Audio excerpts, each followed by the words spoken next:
That's right, chat. I made it early today. How's it even possible? How is it possible?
Howdy, chat. Here's looking at you.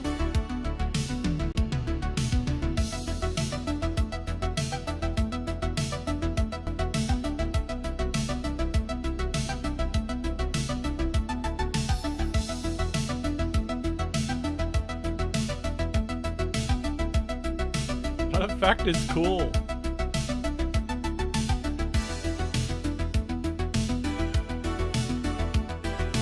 Cool. Looks cool on my screen. What's up, chat?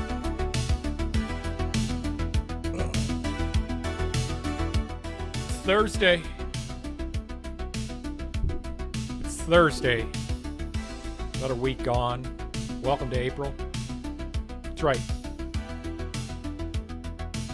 We made it to April. It's a good month.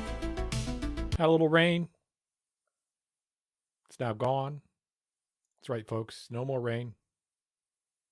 It's a good thing. Oh, shit. Background's glitching. Let's turn it off. Okay. Just my cat anyway.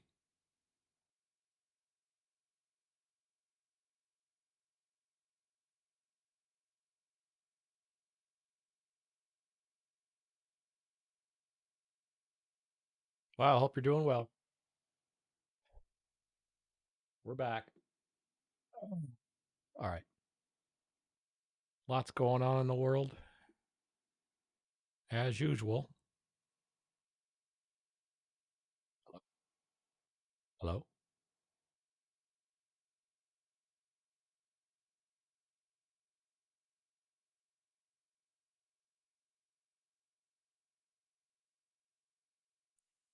MS Now.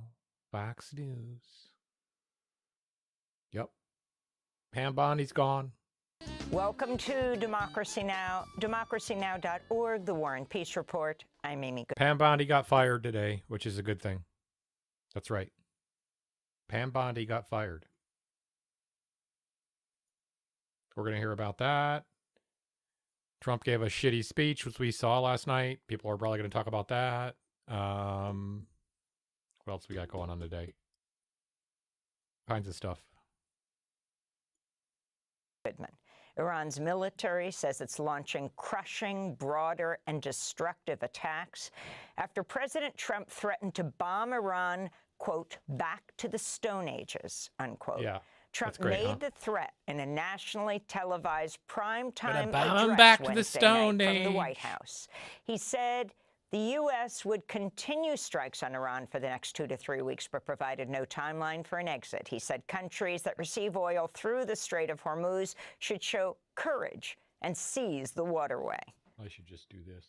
I can say tonight that we are on track to complete all of America's military objectives shortly, very shortly. Very shortly? We're going to we hit saw them this piece of extremely shit hard over the next last 2 night. to 3 weeks.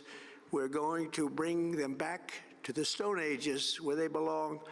In the meantime, discussions are ongoing. Where they belong. Regime change was Not our goal. We never said regime change, but regime change has occurred because of Wow. all of their original Who leaders' said Stone Age? death. They're all dead.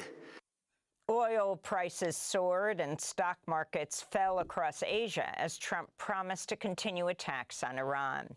Today, foreign ministers from 35 nations, including several EU countries, are holding a virtual meeting to discuss Iran's control of the Strait of Hormuz. The U.S. is not among nations attending the meeting, which was organized by the British Prime Minister, Keir Starmer.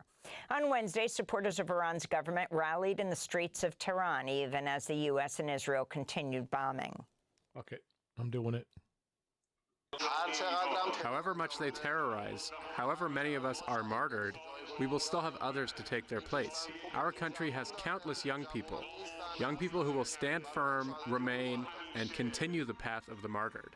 Meanwhile, Iran is continuing retaliatory attacks across the Middle East, and the United Yeah, I mean, they have a unique culture that really believes that dying is like dying for a cause is like the greatest thing you could ever do. I mean, disagree or not, it's powerful enough to, like he said, be instilled in them to know, yeah, we're going to continue with this project because America's not going to bring us down. In other words,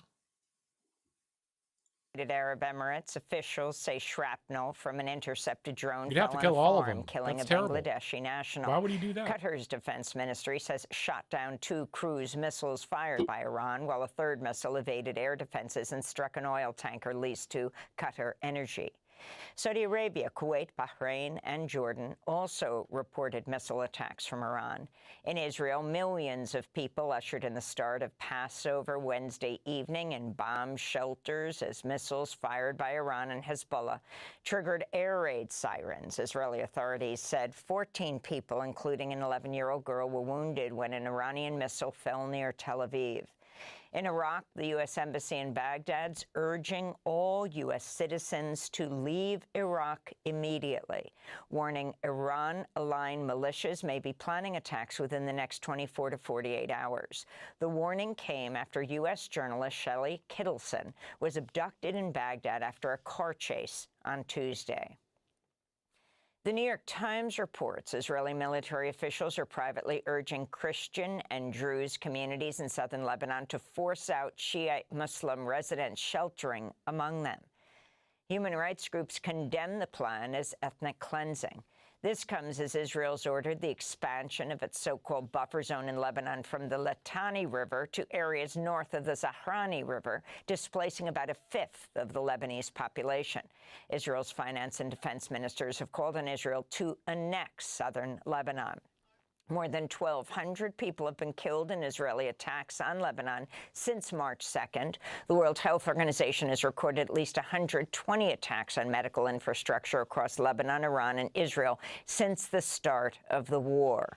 Meanwhile, the UN says 3 Indonesian peacekeepers killed in southern Lebanon last weekend may be war crimes victims. That an investigation is underway. Repeatedly, these incidents are unacceptable and demand full accountability. Attacks on UN peacekeepers may constitute war crimes under international law.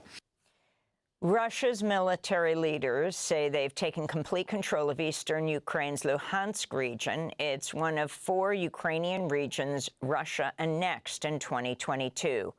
On Wednesday, Ukrainian President Volodymyr Zelensky criticized Russia for rejecting a proposed Orthodox Easter holiday truce. He says Moscow instead fired more than 700 drones into Ukraine in daytime attacks targeting civilian infrastructure. At least 4 people were killed. Meanwhile, the Financial Times reports President Trump's threatening to halt military aid to Ukraine if U.S. allies in Europe don't join efforts to reopen the Strait of Hormuz. U.S. House Speaker Mike Johnson and Senate Majority Leader John Thune have announced a two-track plan to end the partial shutdown of the Department of Homeland Security. Under the plan, Republicans would fund most of DHS except ICE and Border Patrol through the end of September. Then they would attempt to fund those two immigration agencies for 3 years through a party-line budget reconciliation bill requiring no Democratic votes. Democrats have refused to fully fund DHS until it implements changes in its immigration enforcement policies. DHS has been partially shut down since February after federal agents killed Alex Preti and Renee Good in Minneapolis during an immigration crackdown. The Supreme Court heard oral arguments Wednesday in Trump v. Barbara, a challenge to President Trump's executive order ending birthright citizenship. Both liberal and conservative justices expressed deep skepticism of Trump's executive order. Trump became the first sitting president to attend Supreme Court oral arguments, staying for about 75 minutes before leaving.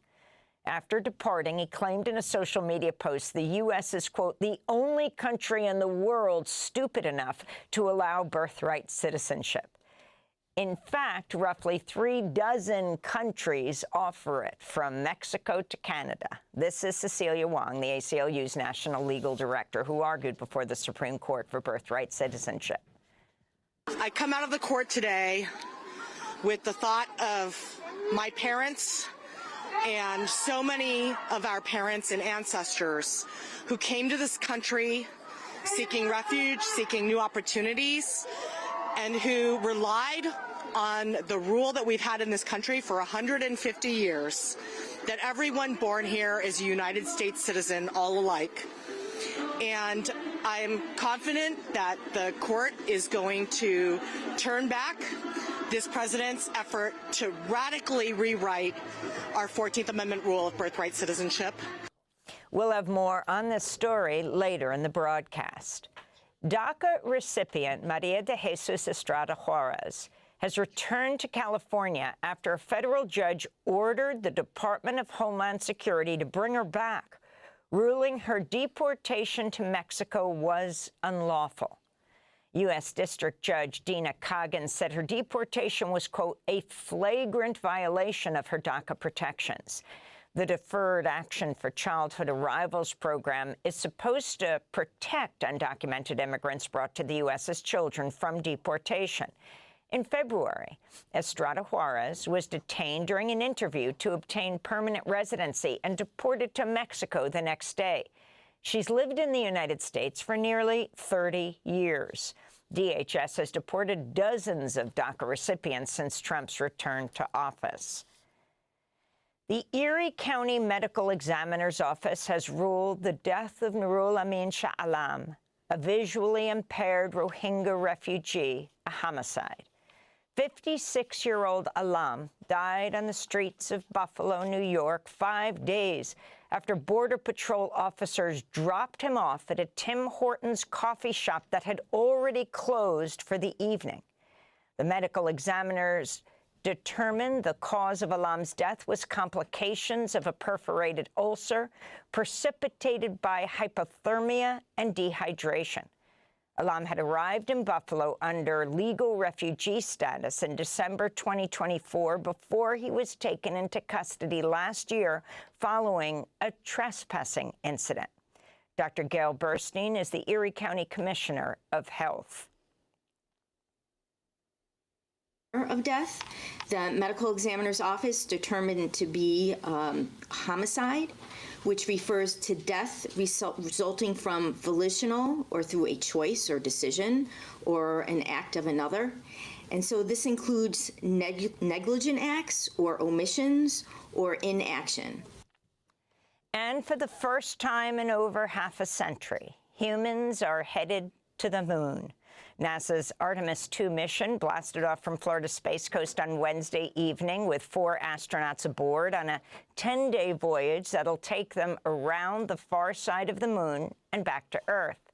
The crew includes the first person of color to visit the moon, pilot Victor Glover, and the first woman to make the trip, mission specialist Christina Koch. And those are some of the headlines. This is Democracy Now!, democracynow.org, The War and Peace Report. I'm Amy Goodman. And I'm Nermeen Sheikh. Welcome to our listeners and viewers across the country and around the world. Thanks for watching Democracy Now! On YouTube. Subscribe to the channel and turn on notifications to make sure you never miss a video. And for more of our audience-supported journalism, go to democracynow.org, where you can download our news app, sign up for our newsletter, subscribe to the daily podcast, and so much more.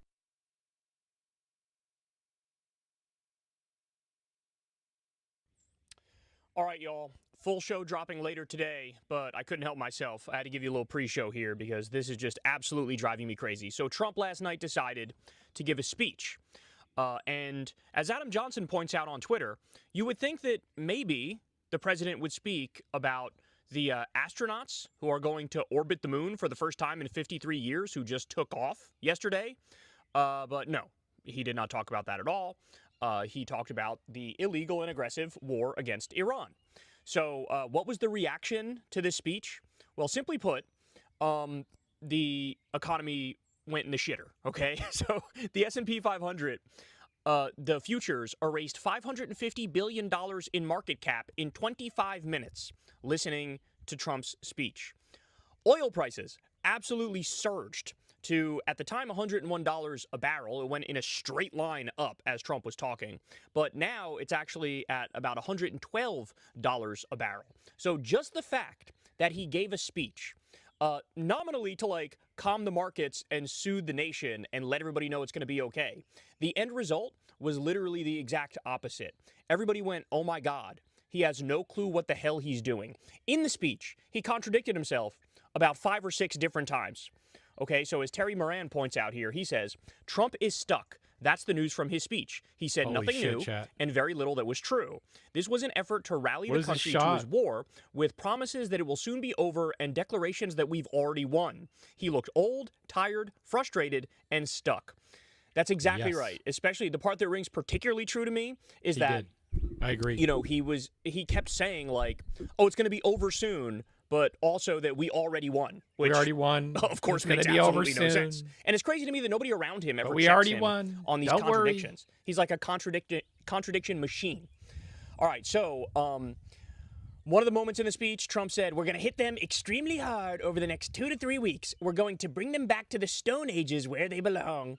And then since he said that's crazy, right? Now all of the little demon trolls in his regime are out there repeating the same thing. Back to the Stone Age, back to the Stone Age, back to the Stone Age. The Secretary of War Crimes, Pete Kegsbreth, is out there saying that same thing. It's so crazy to me. Remember when they said, what was it, 3 weeks ago, that, oh, we're going to free the people of Iran. That's why we're doing it. We're freeing the people. Went from we're going to free the people to we're going to bomb them all back to the Stone Age. Just absolutely disgusting stuff. Trump also said, the Strait of Hormuz will just open naturally when the conflict is done. It'll just open naturally. He repeated that multiple times. And of course, you don't need me to explain to you that that's absolute horseshit. If anything now, you have proven to the Iranians that you guys can get what you want if you use force. No trust. We already lifted sanctions on a bunch of their oil. Trust. They're charging a tax for people to go through the Strait of Hormuz. They're allowing their allies to get through. They're, doing the currency transactions in yuan, which is the Chinese currency. So they basically found a way to single-handedly almost destroy the unipolar world order and bring in a multipolar order. And so we're never going back. We're never going back to a scenario where it was before. There's going to be new rules of the road because we've been outed as a paper tiger. We've been outed as like having a military that's ready to fight in 1975.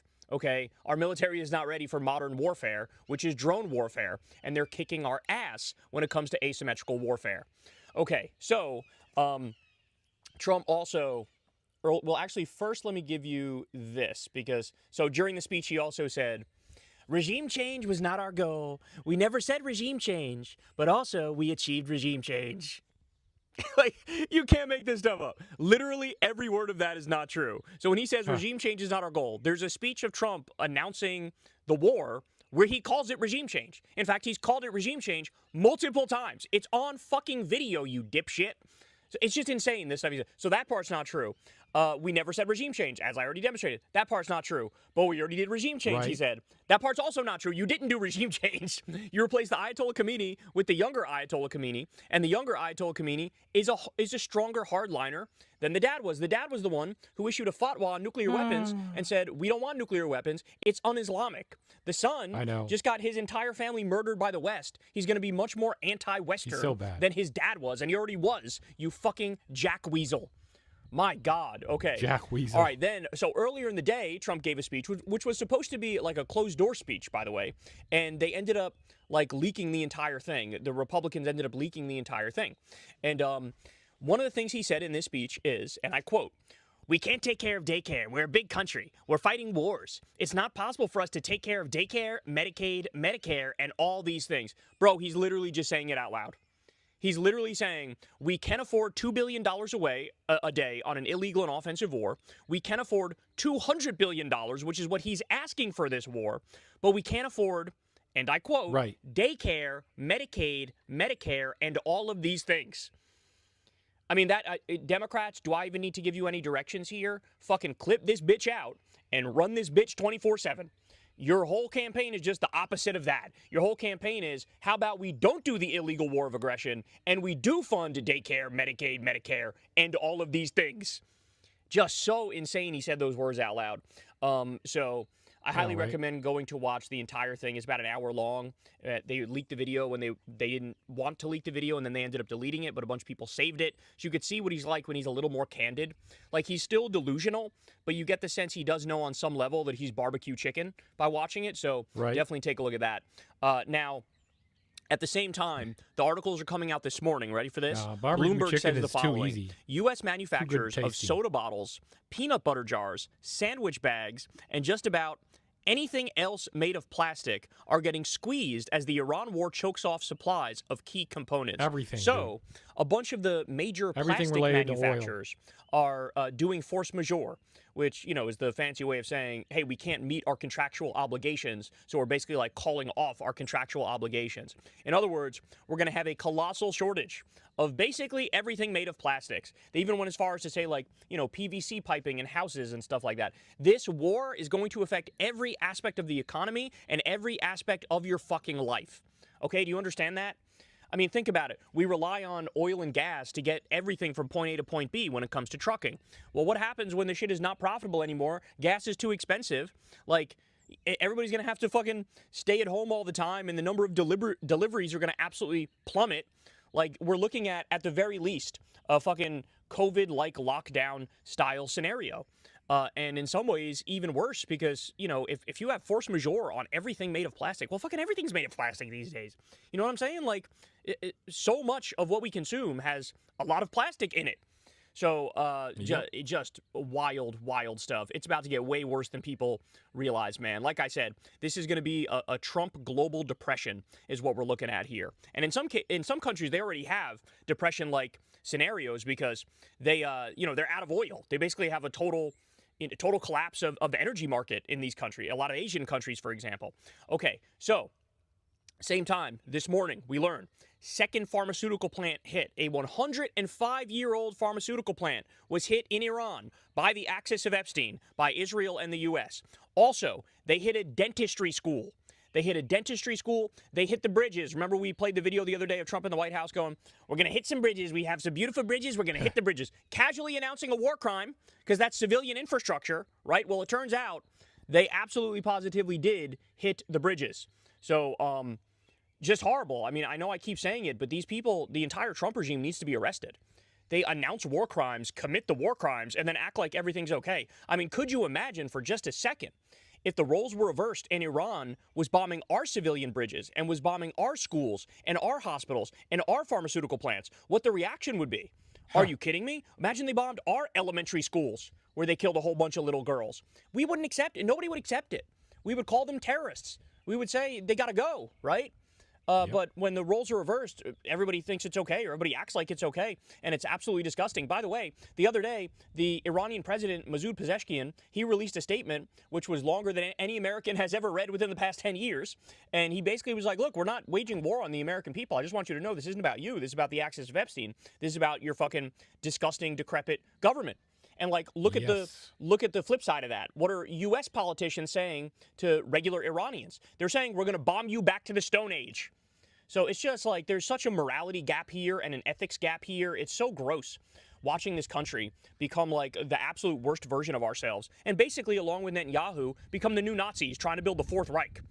Okay, and then I also wanted to tell you this. So Mike Preisner, former veteran who now speaks against American imperialism all the time, also husband of Abby Martin, he says the following: "We're working with a soldier at Fort Bragg who under normal circumstances would likely be removed from deployment by behavior health, but apparently anxiety, panic, depression is so widespread, the bar is very high for being taken off the roster.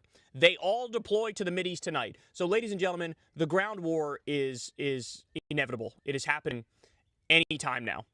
Okay, I need you to understand. The ground war is going to happen anytime now, and I think it's going to be an absolute catastrophe, y'all. I really do. I think it's going to be a disaster, and I think it's something historically we'll look back at in absolute shame and disgust. In fact, I'm looking at it in the current moment in shame and disgust. But this thing can go sideways quick. And, you know, what I fear is all these U.S. soldiers get murked pretty much instantly, and then Trump panics and says, let's nuke these motherfuckers. That's what I'm afraid of, man. And I keep telling you this in advance, and God, I hope I'm wrong. I've never hoped to be wrong more than right now. But I guess we'll find out together in this disgusting timeline that we live in. And then finally, I'm sure you all saw Trump went to the Supreme Court the other day, and yesterday, actually, and it was the case over birthright citizenship. And, you know, just the fact that the Supreme Court even took that case is disgusting. They shouldn't have taken that case. Hello? What is happening? It's absurd that they took that case. It's a sick joke that they took that case. It's very clear in the Constitution we have birthright citizenship. It's not up in the air. It's not like a debatable thing. There's no gray area. It's very black or white. So anyway, they took the case, and the cases were being presented. The case was being presented in front of them. Trump decided, I'm going to go, presumably to intimidate the Supreme Court into, you know, siding with him. That's seemingly the goal here, okay? Well, guess what? It didn't fucking work, and virtually all of the questions asked by all of the justices were very critical of the idea of getting rid of birthright citizenship. Okay, so one moment, this is an incredible moment, Neil Gorsuch, who was put on the court by Trump, if you remember, he said, "Do you think Native Americans are birthright citizens under your test?" And the attorney for Trump's side, the U.S. Solicitor General, John Sauer, he says, I think, so I have to think that through.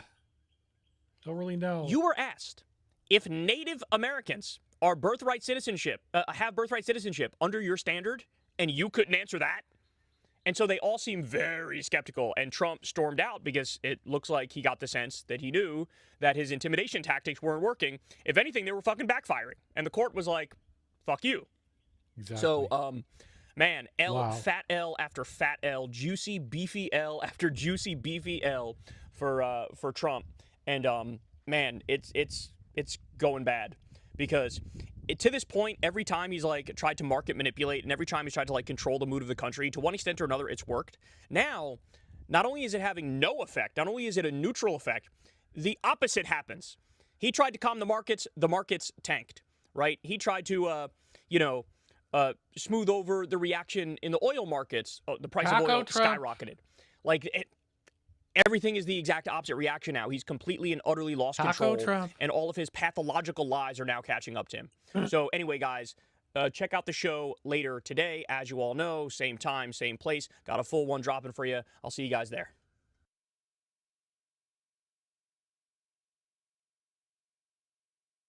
An NBC News special report. Here's Hallie Jackson. Good day. We are coming on the air with breaking news. President Trump has apparently fired his Attorney General, Pam Bondi, according to a senior administration official and a source familiar with the matter. This comes after NBC News learned that the president has grown frustrated with his Attorney General in recent days, according to multiple sources. I want to get right to our team covering all of it. Our Chief Justice and National Affairs correspondent Kelly O'Donnell is joining us. We've also got our White House correspondent Monica Alba as well. Kelly, let me start with you. This is not altogether surprising, considering the reporting from NBC that the president was frustrated with Bondi's performance leading the Department of Justice.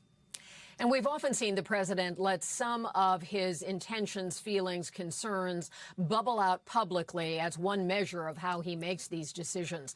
For Pam Bondi, this is a blow because she has been a very loyal sort of friend and ally of the president for a long time, going back to Florida, assisting in the first Trump term.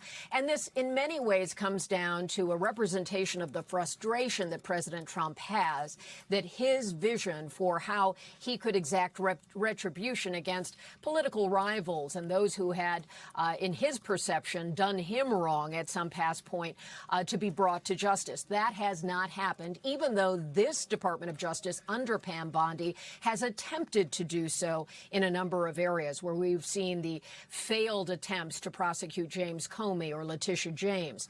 Then there's the broader issue of the Epstein files. There was a moment where Pam Bondi, who in the journey of her time as Attorney General has been both loyal but has also committed some self-inflicted errors. She talked about having the so-called Epstein list on her desk, and that never materialized. She had led people to believe there would be more coming on Epstein. And then initially last summer, the Department of Justice said the files would be closed. There was no action to be taken.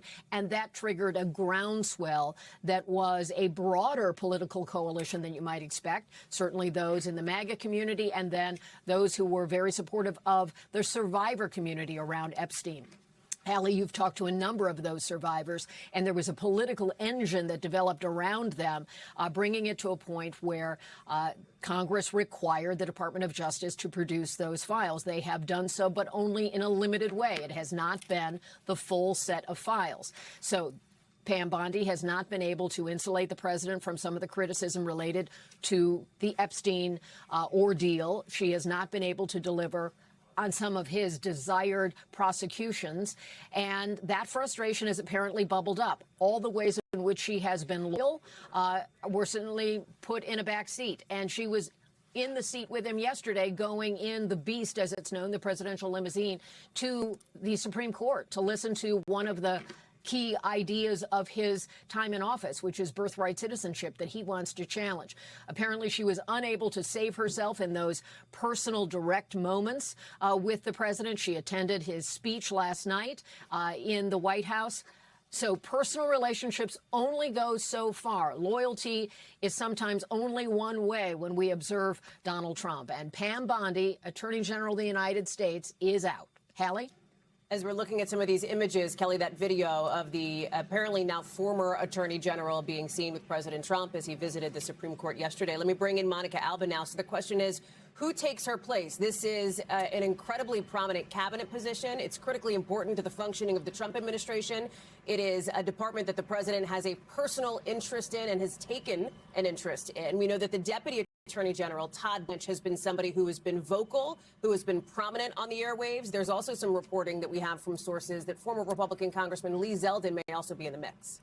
Yeah, and of course he is already in the cabinet, Lee Zeldin, Hallie, that you referenced there as the EPA administrator. So he is somebody who could be potentially tapped for that. But it does appear now that the president spoke by phone, another outlet, and seemed to confirm that Todd Blanche, the Deputy Attorney General, would now take the place of interim Attorney General, at least at this moment, while they do figure out this transition and before they do make any potential announcements. It is typical for the President of the United States to be the one that usually shares some of this information on Truth Social or in some kind of an appearance or announcement, but he has yet to do that. But as Kelly just pointed out, Pam Bondi has been a ubiquitous figure in this White House. She has attended many of the events. She has traveled with the president quite frequently. She's been at his side more than, of course, any other attorney general in recent memory. When you think about the sort of separation between the head of the Department of Justice and a White House and that wall that goes between the two, that is something that was essentially erased in this administration. And the president had Pam Bondi at his side all of the time. And there was a message posted some months ago in which he seemed to and appeared to post what was meant to be a private message that started with the word Pam : and had a directive about actions that he wanted to see her take on when it it came to potential indictments for people that he wanted to see happen in a faster way with more of an urgency to it, directing her essentially to really treat that as a top priority. So we know that that frustration had been bubbling since then, and the White House hadn't confirmed that that was something that the president meant to make public, but he did, and we later were able to confirm and report that that was exactly the case. And the president hasn't been shy about that. He has said publicly that he would like to see more cases go forward, and he has expressed that mounting frustration when he feels that that hasn't happened in certain particular cases. So this was a situation in which the president really has resisted a lot of high turnover in his cabinet. Of course, some weeks ago, we did see the DHS secretary, former Secretary Kristi Noem, fired from her position before former senator, now the new DHS Secretary Markwayne Mullin, was put into place.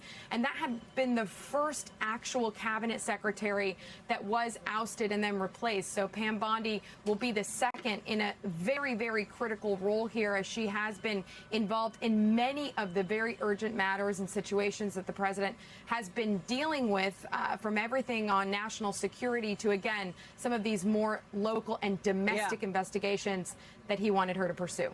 And Monica, as you were delivering that report to us, one of our colleagues, Gabe Gutierrez, is reporting that according to a source familiar with the decision, it's Todd Blanche who will step into place as the acting attorney general for now. Again, not unexpected. We will see if that holds potentially for Blanche as a permanent position. Monica Alba, thank you. Kelly O'Donnell, our thanks to you as well. That does it for now for our NBC News special report, but we've got much more ahead on our streaming channel, NBC News Now, online at NBCnews.com, and then more, of course, later tonight on Nightly. I'm Hallie Jackson. Thanks for watching. Talk soon.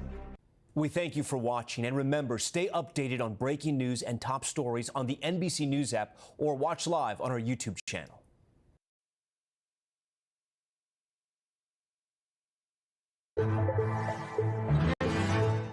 Breaking news, MS now confirming Pam Bondi is out as Attorney General. Todd Blanche is in, at least as interim director. I want to bring in the guy who broke this story for us, MS Now White House reporter Jake Traylor, along with Jonathan Capehart, Pulitzer Prize-winning journalist and host of MS Now's The Weekend. Here in studio, MS Now congressional reporter Michael Chanel. Jake, tell us what you learned. Yeah, Chris, this is obviously happening all in real time. But MS Now has now confirmed from a White House official that Attorney General Pam Bondi has been removed from her role, which then would subsequently lead to the fact that Todd Blanche is now the acting interim Attorney General. As you noted just a moment ago, the White House official told me that we expect to hear from Blanche, at least on social media or a post about it, in the very near future. I was told from a former White House official we can also expect a truth from the president, a Truth Social post from President Trump momentarily now. This is all, of course, is happening in real time. I will note that Blanche is now serving as the interim.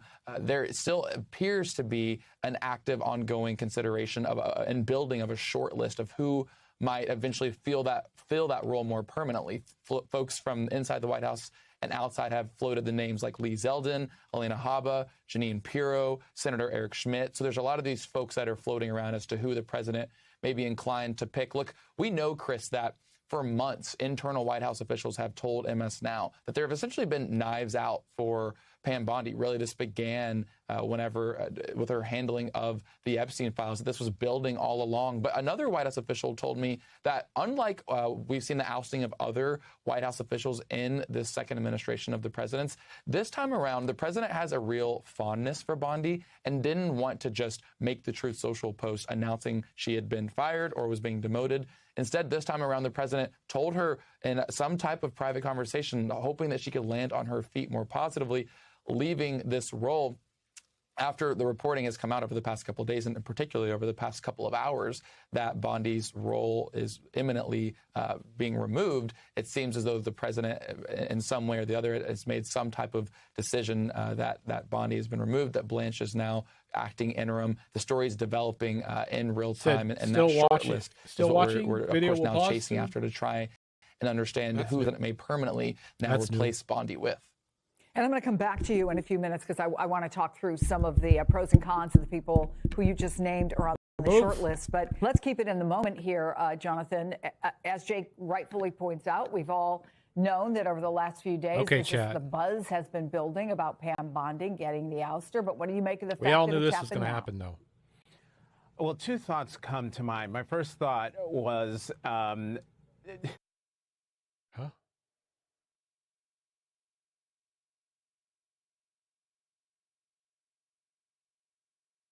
An NBC News Fuck you. special report. And here's Hallie Jackson. Hallie Jackson. Some kind of an appearance or announcement, but he has yet to do that.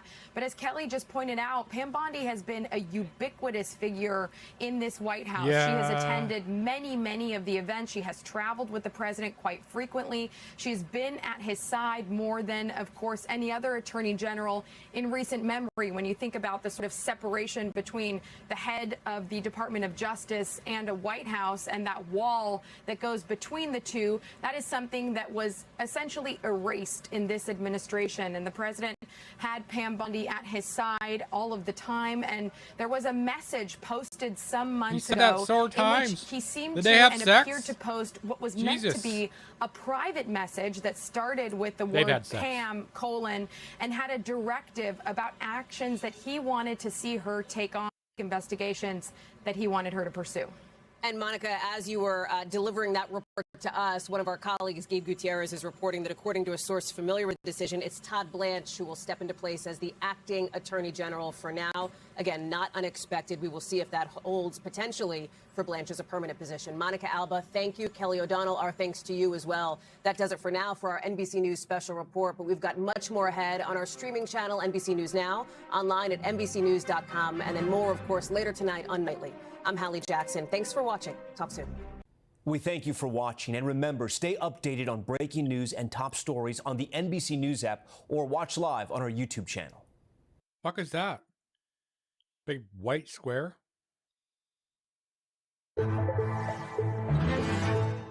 Breaking news on us now confirming Pam Bondi is out as Attorney General. Todd Blanche is in, at least as interim director. I want to bring in the guy who broke this.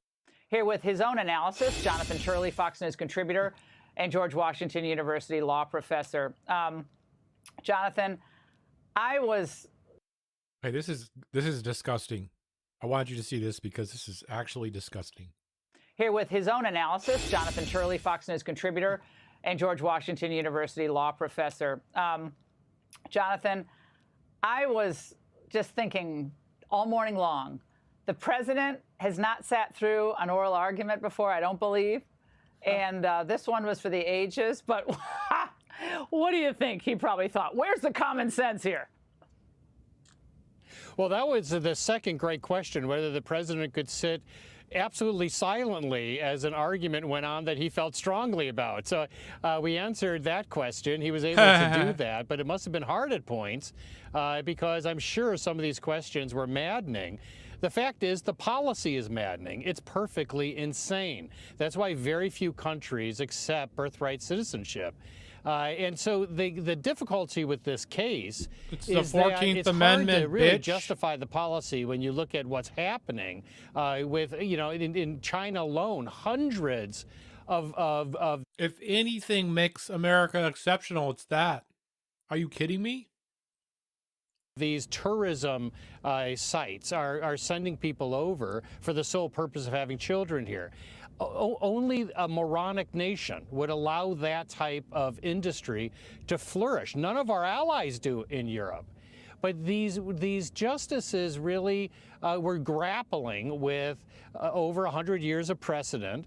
The hilarious aspect of this, Laura, and I'm sure you felt the same way, was to hear the liberal justices who rarely allow the language of the Constitution to stand in the way of a preferred interpretation.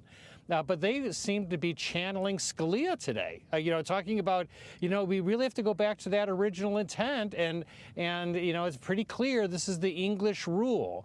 And that obviously played to the conservative justices.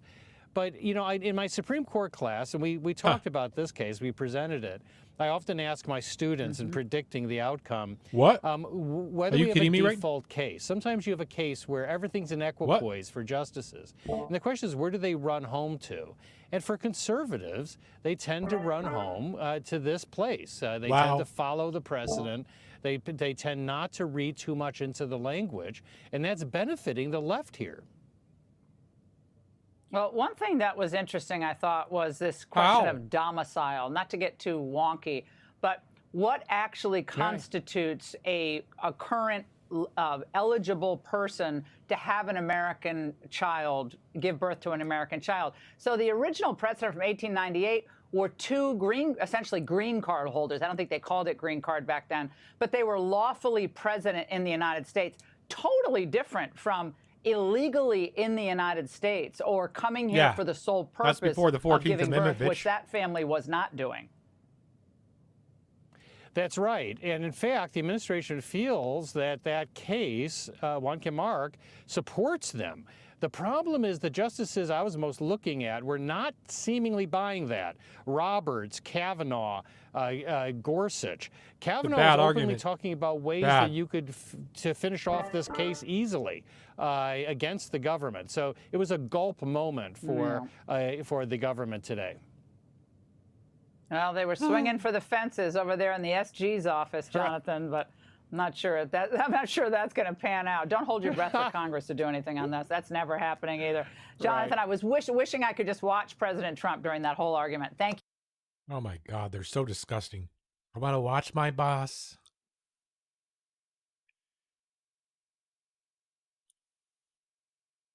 Here with his own analysis, So teen takeovers popping up across the nation, from Chicago to Florida to Wisconsin to our nation's capital. Now D.C. City Council is delaying the decision to extend a juvenile curfew in place even after things like this. D.C. Mayor Bowser reacting to the decision, saying, quote, "I'm deeply disappointed by the council's decision. The curfew zones have been an important and effective tool for responding swiftly and proactively to concerning trends and behavior." Joining me now, U.S. Attorney for D.C., Janine Pirro. Judge, it's good to see you. Loser. Good morning. So I started my career working for a juvenile court judge. She was hard and tough. And one of the things that she always said, the kids shouldn't be out when the street lights are on. This is work for D.C., but now the city council wants to go back to the old. Why? Yeah. Well, you know, first of all, I think credit has to be given to President Trump for the fact that crime is down to historic lows in D.C. based upon the surge that the president decided that he would create once he made the executive order of making D.C. safe and beautiful. But now what we're dealing with is the fundamental problem of youth crime and teen violence. And that has always been the problem in D.C., and we're seeing it around the country, where these alleged social gatherings turn into criminal chaos, and where, you know, families are affected by it, businesses end up being shuttered, there's violence that occurs, and so this chaos turns into criminal activity. And the problem is that as a prosecutor, we cannot prosecute these cases, especially in D.C., because we do not have jurisdiction. The mentality in D.C. is that, you know, if you're less than 18 years of age, unless you kill somebody or do something really serious, What do you mean? It goes to the family court, where the purpose is simply what is in the best interest of the child. Possible? There is no punishment, there is no retribution, there is no deterrence. You can go to an ice cream social or yoga.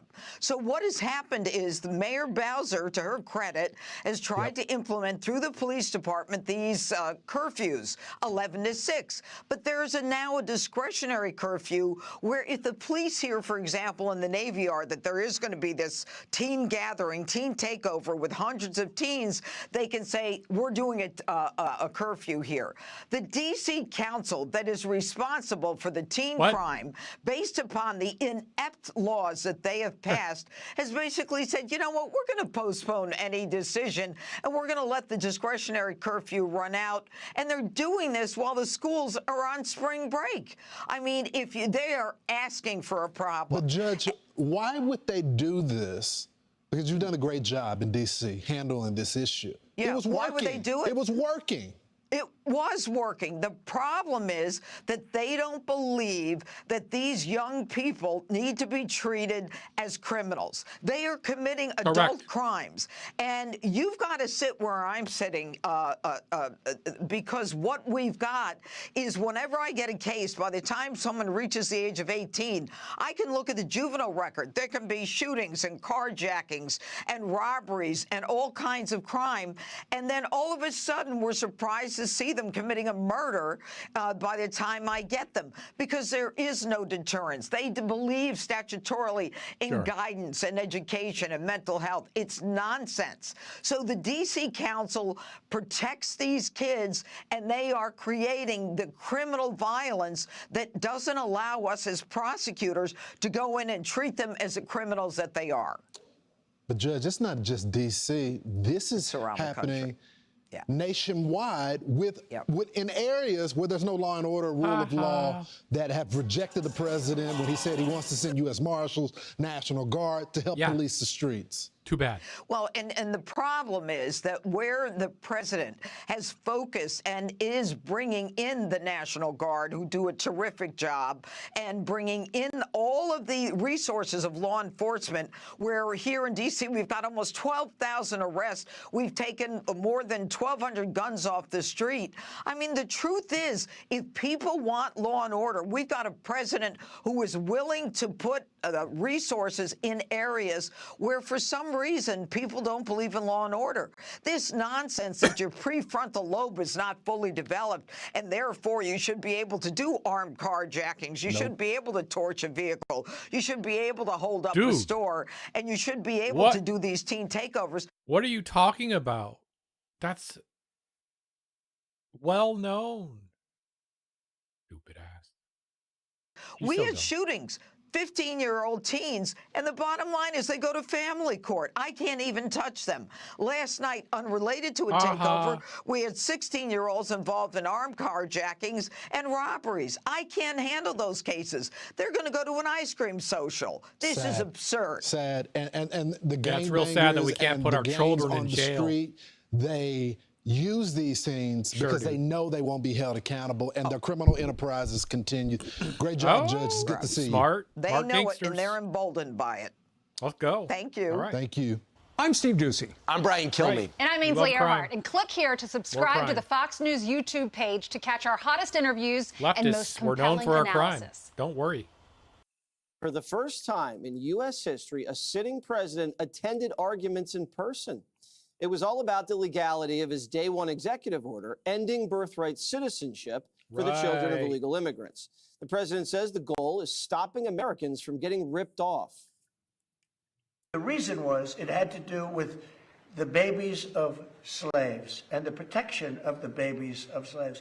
It didn't have to do with the protection of multi-millionaires and billionaires wanting to have their children get an American citizenship. It is the craziest thing I've ever seen. People are making a big living, getting hundreds of thousands and even millions of dollars from bringing people in and saying, congratulations, your whole family is going to be a citizen of the United States of America.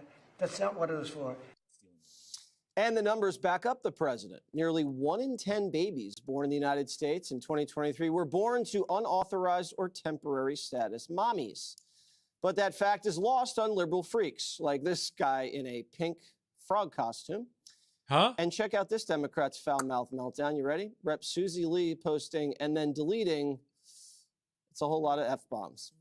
She's defending her comments, saying that Trump's attack on the Constitution struck a nerve. Dana, do you want to take on the birthright citizenship, or you want to talk about Susie? Susie, I didn't even know who she was. Susie Lee. No, I'll let her go. Sounds like you after a few drinks. She's just totally irrelevant. What is relevant is a few things here. So for a long time leading up to this, people have been saying, as in legal scholars, that President Trump was likely to lose on this. Yeah. It's not that the issue isn't an important one. It's that going about it through an executive order might be the wrong way to try to achieve a policy goal. Oh, okay, Over and Dana. over again, what do we face? Congress does just abdicates its responsibility, walks away, and presidents get frustrated. And they said, we want to solve something. So on day one, President Trump, who has thought about this issue for many years, he's run on immigration, he says, this stops today. And it's interesting because all of a sudden, the Democrats are strict constitutionalists and they love the originalism argument, of which they have hated from Thomas and Alito, Barrett, Kavanaugh, and Roberts. But now all of a sudden, they're like, that's not what the Constitution says. And so as somebody who I have always believed that let's stick with the Constitution. However, I also think that's not what we nothing wrong with believe. the Supreme Court saying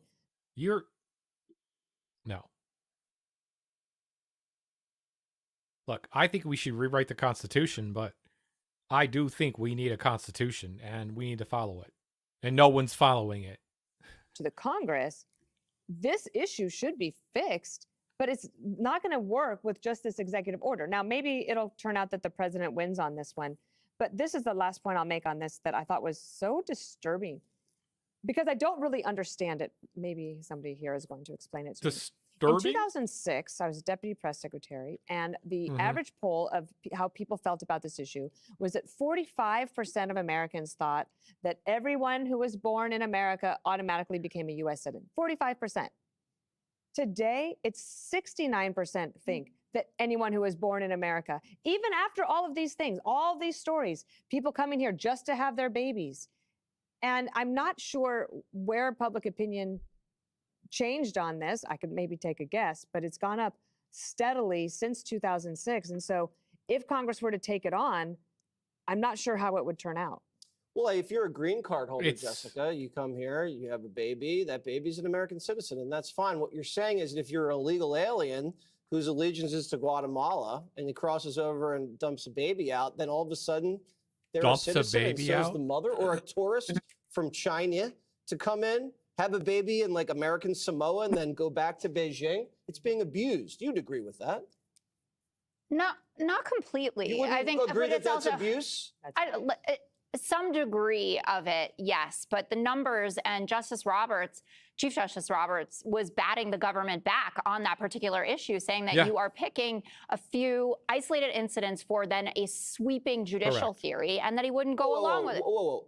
9% of the births are from people that aren't really American citizens. That's not. But I'm saying, which I'm not on the Supreme Court. All I can do is ingest what I saw, the exchanges were, and then report them. And the evidence that the government was using, talking about birth tourism, talking about how kids of diplomats don't get citizenship, so why should this be different, et cetera. Justice Roberts was poo-pooing it. That's what was happening. Dana's totally right about the close 70% of people who approve of birthright citizenship right now. I think you get into very sticky territory if you're talking about people who are 70%. On even temporary visas. If someone overstays it by a week or two, you have people in the U.S. government right now, Marco Rubio, Kash Patel, Usha Vance. These are people who have their citizenship because of birthright citizenship. And you know that today didn't go well because Donald Trump's Truth Social post, once he left, was we are the only country in the world stupid enough to allow birthright citizenship. He didn't say the government kicked butt. He didn't say we're going to win this thing. He said, basically, I'm throwing a temper tantrum. And a couple that was a fact. Is that not a fact? It doesn't. It doesn't matter?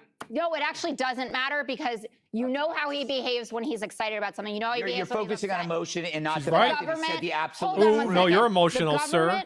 Did not seem in certain exchanges to be prepared to come and talk to these justices. Let's go, Jessica. Neil Gorsuch is going to ask you about Native Americans. Yes. He always talks about Native Americans. No response about what was going to happen there. Go, Jessica. Justice Barrett talking about... It's already been adjudicated. Native Americans He said, I don't think so. No, did you hear him? Did you listen to how he responded? He said, I don't know. I don't think so. Justice Barrett, another time that happened. You're ignoring some of the facts that were laid out today. You say this is a small sliver. False. Go check out the data from the Government Accountability Institute, which they made reference to today. 1 million people, they believe, went to the Northern Mariana Islands from China and became U.S. citizens. There are 500 firms. This was listed today. In China, that make this a cottage industry, inserting the Chinese Communist Party into our country. Now, what this could translate to, according to Eric Eggers, is 1 million new voters by 2030. I think we can all agree that that is a perilous state. 1 if you have million. people from China coming over, giving birth, 1 million new voters And they're by all 2030. communist, and That they're is gonna a big vote. problem. And it is inconceivable to think that the framers of the Please. 1868 14th Amendment, that's the year it was ratified, had an idea that 4 billion women in the world could come here, give birth, take a plane ride, and boom, you're a U.S. citizen. It's inconceivable on its face. Greg. Yeah, you're an illegal and you come here and you have a baby that is not a citizen. And it amazes me that by saying that, you are somehow portrayed as harsh. By saying something that is so obviously sensible that, like, if you, it makes it, as Donald Trump says, and it's so mean, and I'm going to get to that. No other country does this. No other country does this. And why? Because nobody wants to do it in those countries. Sure. There's nobody clamoring in to try to game the system to have babies in Haiti. All right? So you're saying they're all coming here. What does that tell you? The system is being gamed. So how did this happen when you're talking about these polls? I don't think the polls are real, but I do think that there has been a shift due to redefining in the last, I would say 15 or 20 years, redefining common sense, patriotism as intolerant, xenophobic, but most important, mean. So if you think about every segment that we do or every position we're on, we are always portrayed as mean. So when you say men cannot You're a be bigot. mean, men cannot be in women's sports. You're a bigot. You are intolerant and you are mean. If you say You're a bigot. illegals need to be deported, all illegals, I think the worst first, but in the long run, you never know who the worst is first because you let them all in. Yes, that is so mean. You think this guy should go to prison? I mean, he had a terrible upbringing. Yes, he should go away for 25 years.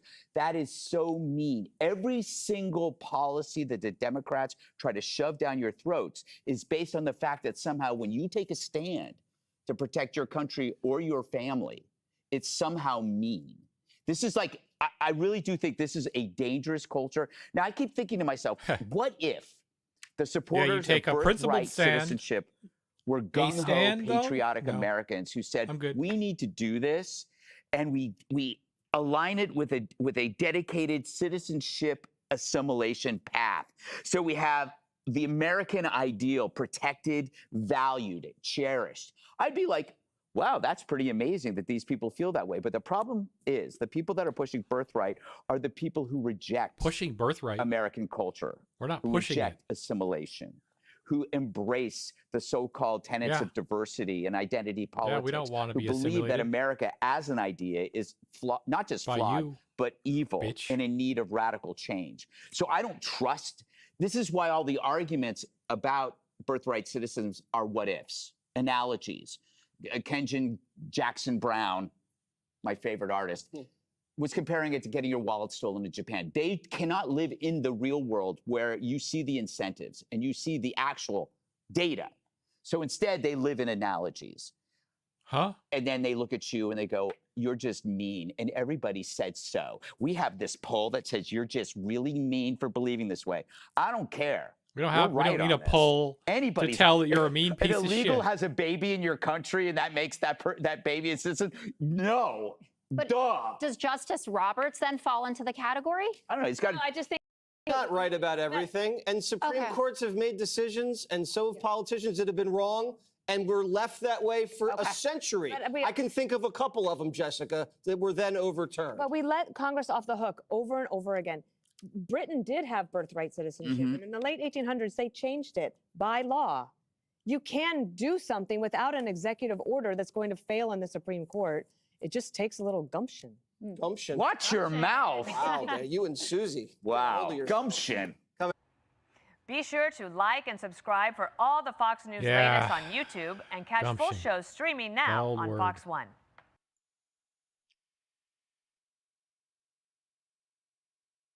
A few weeks ago, it was, I believe, Gavin Newsom, I know it was Gavin Newsom because that's who I'm bitching about. Surprise.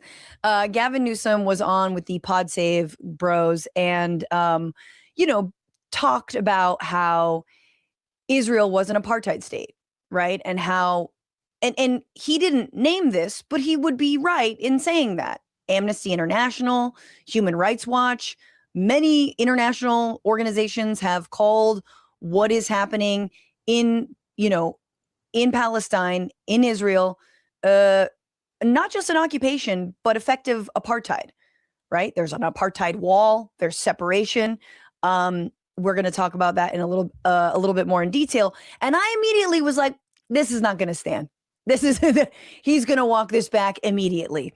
And not only is he walking it back, but Newsom represents such an egregious level of centrism that he does exactly what, for example, Chuck Schumer is doing in this moment around the Iran war, which is saying, I just don't like how he's doing it. I just don't like the methodology, but I'm actually really on board with getting rid of this regime. And I think we got to do it and someone's got to do it. But I didn't like that he didn't ask me first.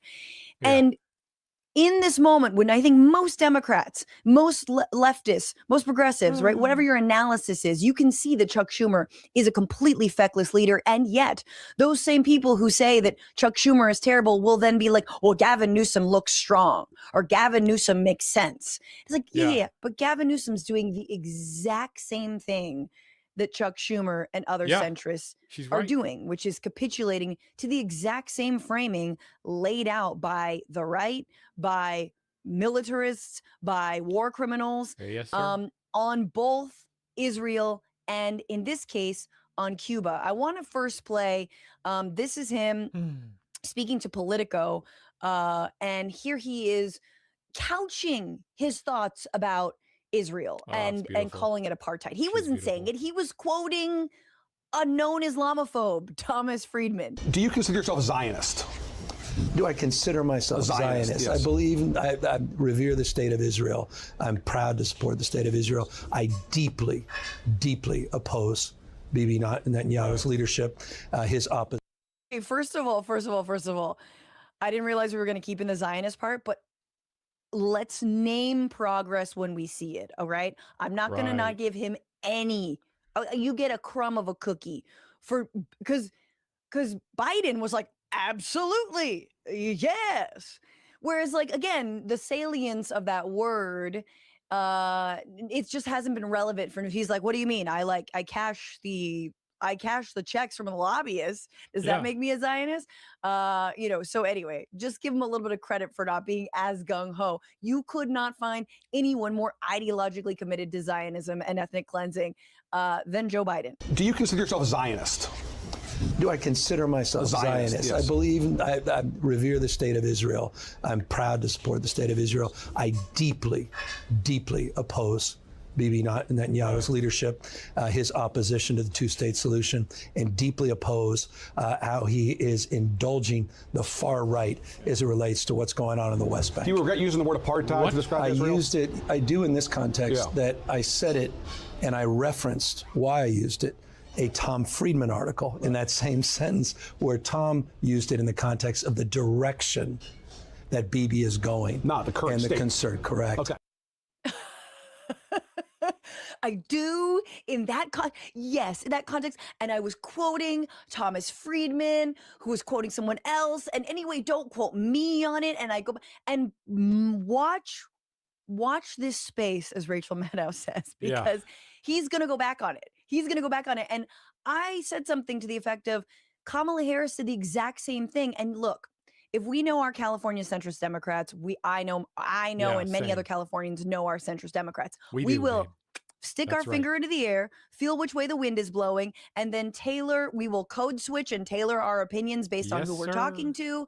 And Kamala Harris was the same, to the point where when she was asked, I think in 2019, whether or not she supports, or early 2020, before she was on the Biden ticket, whether or not she supports Medicare for all, she was like, no joke, one of the people that had her hand half raised.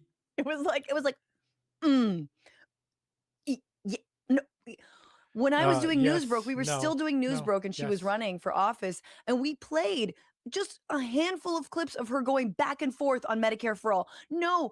And then she claimed it was Medicare for all And so the question was like, oh, do you believe in private insurance companies anymore? Do you think they should be abolished? You know, and she like raised her hand, and then she was asked about that, and she goes, no, I think if you know, obviously if you still want it, you can. And it was just so silly. It was so silly. And so Newsom does this. He's gonna keep doing this.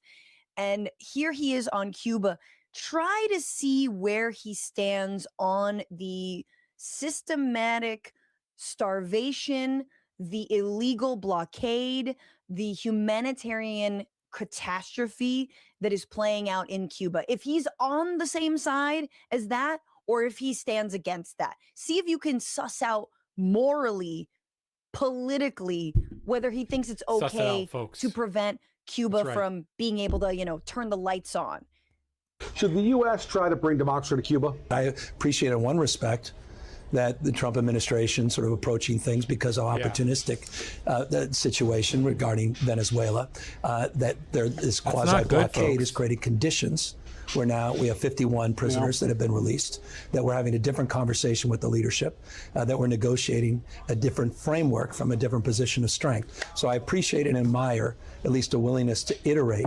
But look, this you talk about a dictatorship. Right. You're talking about Maduro. No love lost for Maduro. You're talking about a dictatorship. You're talking about the leadership in Cuba today. Yeah. So pursuing those values, absolutely. No, you're not. Wait, so excuse me? Yes, you believe in installing democracy, in air quotes, of course, which means, you know, again, embargoing, starving people into submission where they get to rise up. They rise up. All we need is a little bit more sanctions. Ooh, just you wait, and the people are gonna rise up. Just as soon as they can like find a light switch to like plan the meetings where they're gonna do the rising up. So you have to, I think the word he used was admire. Rising up. What Trump is doing? You have to admire it? No, you don't have to admire it. And then he does sort of a kind of a little trick, sort of like a verbal trick where he's basically like, but, and you're like, oh, but is he going to condemn how Trump is doing it? Is he going to, but, and then it's, but, you know, there's a dictatorship in Venezuela and there's a dictatorship in Cuba. And so, you know, of course, and no, there's actually no but.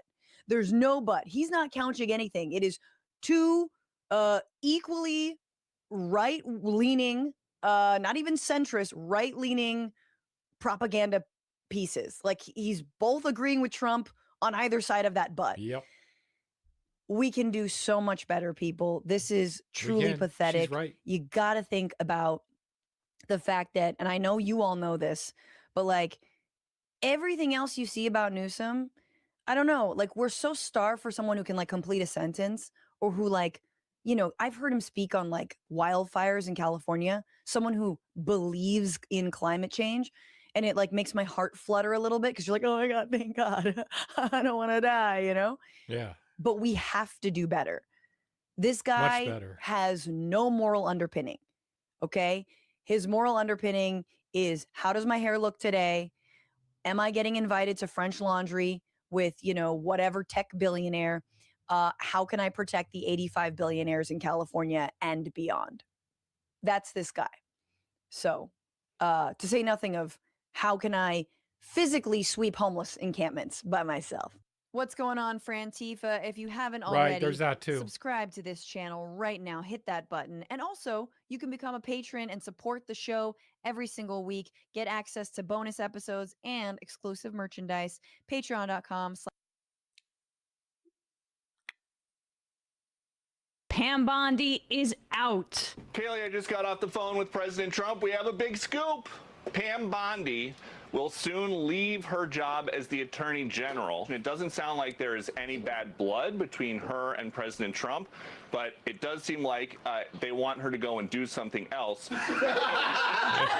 She will be... Hey, let's take that again. It does seem like I don't want you to go do something else. Time to do something else. Not firing you. Not this anymore. Sandwich or something.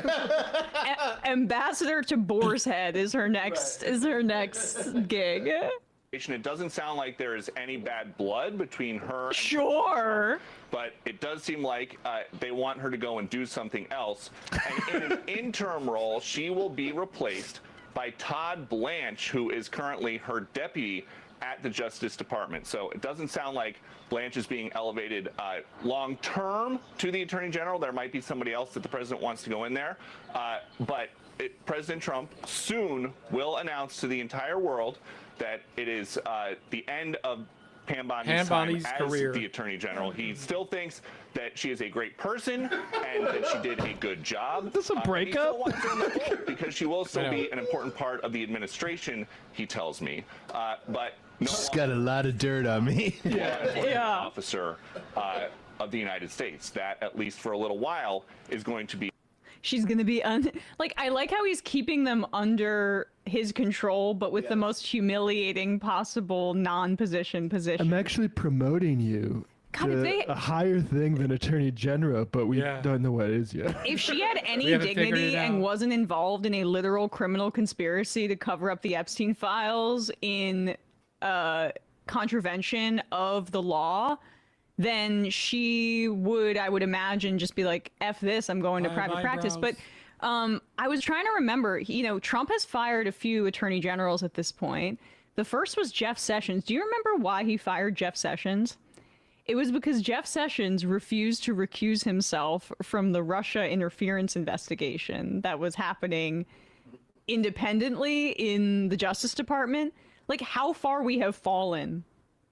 Jeff Sessions looked at Trump like he was the love of his life, that little Keebler elf.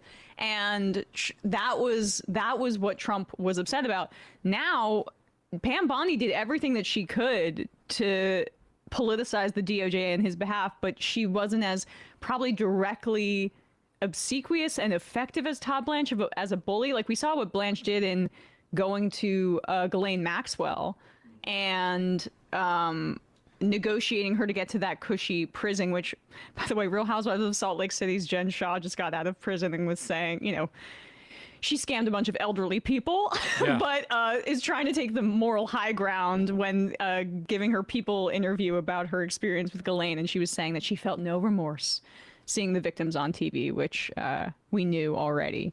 But apparently Trump's upset about her poor handling of the cover-up of the Epstein files. And the other reporting is that he's literally just firing the women now, because Tulsi Gabbard's next. It's apparently like already going to happen. They're already floating this. They call her "Do Not Involve," right? The DNI position. Do not invite. Which is somehow worse. Yeah. Oh shit. I mean, so he's upset that the cases against James Comey and Letitia James were dismissed, I guess, and he's upset that the Epstein files cover-up didn't go that well. He was talking about Levitt maybe doing a bad job for the reason why he's getting all this bad PR too. So maybe she's the motor mouth might be running out of gas. Yeah. Oh, someone corrected me. It's because Sessions did recuse himself. Yeah. That's what I meant to say. I said didn't.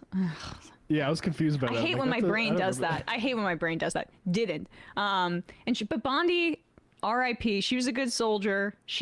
Trump loved her when she was on his impeachment defense. But prior to that, when she was Florida Attorney General, she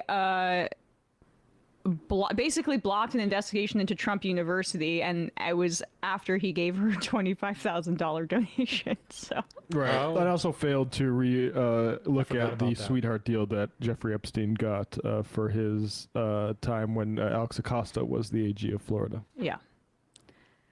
Yeah. All right. Well, there's the breaking news, folks. And with that, we're going to wrap up the free part of this program and head into the fun half. And we will say hello to our fun half friends, and that includes Brandon Sutton. Brandon, your reaction to this breaking news? Oh, I mean, honestly, I can't help but feel like it's another one of Trump's unfair HR decisions to blame the failure to cover up the Epstein files on Pam Bondi. If he wanted the Epstein files properly covered up, he should have made sure to kill Epstein when it was Joe Biden's presidency instead of his own, because that's really the set of events that kind of put this into motion. with it, Fallopian Tube says, can we get a somber? The Dow is over 50,000 for our fallen soldier. Oh, yeah, actually, I wanted to play a little bit of this. The Dow right now is over. The Dow is over $50,000. I don't know why you're laughing. I just found out you're over 50, Dow so is you gotta over go. 50,000 right now. The S&P at almost 7,000, and the Nasdaq smashing records. Americans' 401ks and retirement savings are booming. Are they? Oh, so good. I can't believe they got rid of her. I can't believe they got rid of her. I can't believe it. There's no bad blood. There's nothing going on. We just wanted to do something else now, okay? I too will bury her in the back of my golf course when she's dead and gone. Okay, it's very weird watching that. Very weird watching that Fox News segment. They, like Matt said, it sounded like a breakup. I mean, what are you doing reporting on this like this? Can you imagine any other administration, people coming out when someone was fired or leaving their position or resigning or whatever, if they came out and like, oh, but don't worry, the guy or girl resigning and the president, they're still friends. There's still a place for that. Like, that's ridiculous. Yeah. I'm just not emotionally available right now. Yeah. I do think we do have to admit, though, this. agnostically, she did handle the cover-up very poorly.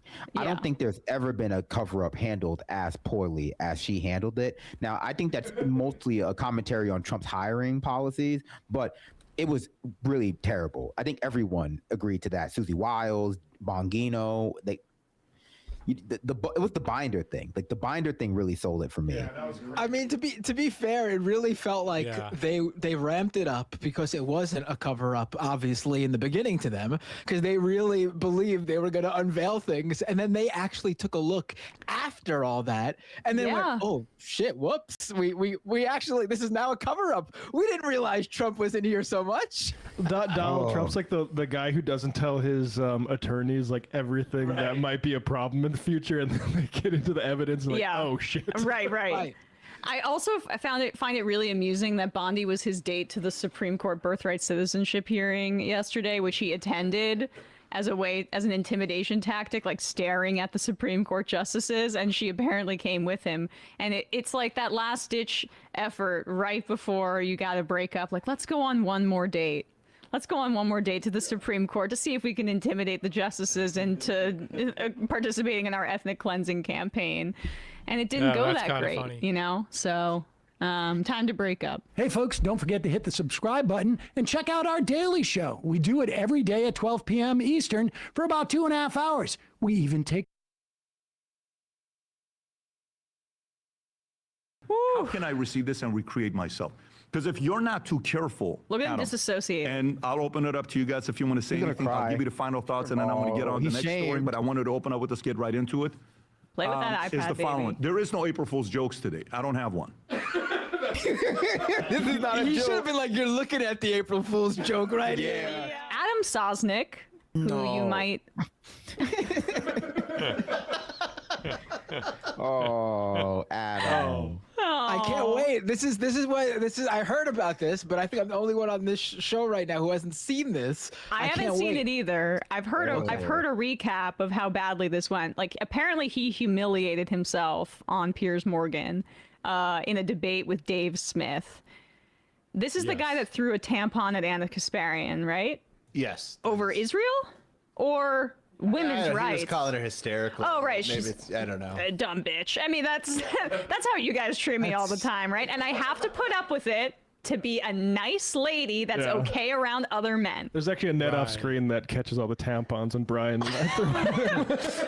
Like over the occupied West Bank where they have those nets to catch trash. I was gonna think of like the foul ball at baseball, but you know.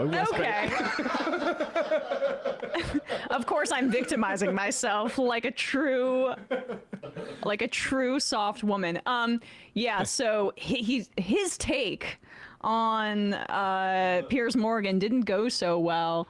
Dave Smith, we'll play just some excerpts. He doesn't even have a take. Yeah, that's the problem. Okay. But let's just give you a little bit of the highlights of three here, real quick ones here. Here's the kind of the main one, which is about this this thing that Adam Sosnick or that Dave Smith said, which is accusing America and Israel of terrorism, which is just objectively true. It's really tough for people on the right to hear that because it's coded as like, oh, you hate America, as opposed to saying you don't want America to be doing war crimes in your name, right? Because they're all infantile little boys that need a daddy. A massive difference. Dave Smith said that, Ben Shapiro had a problem with it, and Adam Sosnick also had a problem with him saying this. So here's just a little bit to kind of get into it here. This is why you call the U.S. military the greatest terrorist organization on earth, right? Because you're a true American? Because you're a true patriot? Is that why, Dave? Because something tells me you have what is known as clickbait of the mouth. And you're using these instances, these wars, to garner attention for you. Clickbait You're of the calling, mouth. you have the American flag behind you, yet you have the hypocrisy of saying the United States military, We the saw United this. States is the greatest terror organization Like the the day world has after ever it came seen. out. I mean, I don't understand what's going on here. This is why you're radical. I didn't say So by the way, world speaking of radical, this is why. Okay, there's one. Here is where Dave sort of goes on the offensive here. Oh. And if you want to keep doing this, buddy, you could tell me to check the scoreboard. I'll run circles around you on this, dude. Check the scoreboard. Most unpopular war in American history going in. Check the scoreboard. 13 dead Americans and 150 plus other wounded. Thousands of innocents, including little schoolgirls in Iran, killed. Thank you, dead Dave. Innocent Israelis. Hundreds of dead innocent people in Lebanon. Millions of innocent people being displaced, all at the cost of tens of billions of dollars and destroying Trump's coalition. Check your scoreboard, Adam. How's it looking for you? And Not looking great. And one more highlight here before we get into how PBD reacted to his employees' poor performance. This kind of really drives it home. Adam basically had to pull out another debate where Dave did worse in to try to say like, well, you didn't beat this guy. Remember this? Yeah. Perfect. That's this guy right here. no. Just in case, if the camera doesn't see. But what is the point you're making? I want this podcast. The point is this: Dave gets out there and he tries to bully people and say that he's so smart. He reads a lot of books. Good for you, Dave. Okay, yeah. So now, look, I appreciate. I'm not a huge Dave Smith fan. I do appreciate his new line. Well, not a new line, but at least holding the line on consistency of being anti-war, as Trump has proven to be exactly what Dave was telling everyone he wasn't going to be. Yeah, I mean, that, like, again, good that he's being critical now. What we were saying about his belief that Trump would be more anti-war than Kamala Harris has been proven completely. Or just like, like there's a coalitional problem here with no the Republican way, Party. There's Kamala Harris absolutely no would attack appetite to Iran. be genuinely anti-war We know that. on that side of things. And this shows in the polling, which is that most of MAGA is completely on board with, whether it's Agrabah or Iran invading. I just don't want to blow by him saying that bullying is defined by reading books. That's why I read. Matt's always bullying me. Don't with read books. recommendations. It's literally saying like, you are hurting me emotionally by being smarter and more well-read than me. Literally. So I just do have to say, as embarrassing as that all was, what PBD does is infinitely more embarrassing. So if you felt like that was embarrassing, trigger warning, because you're going to like implode on yourself with cringe.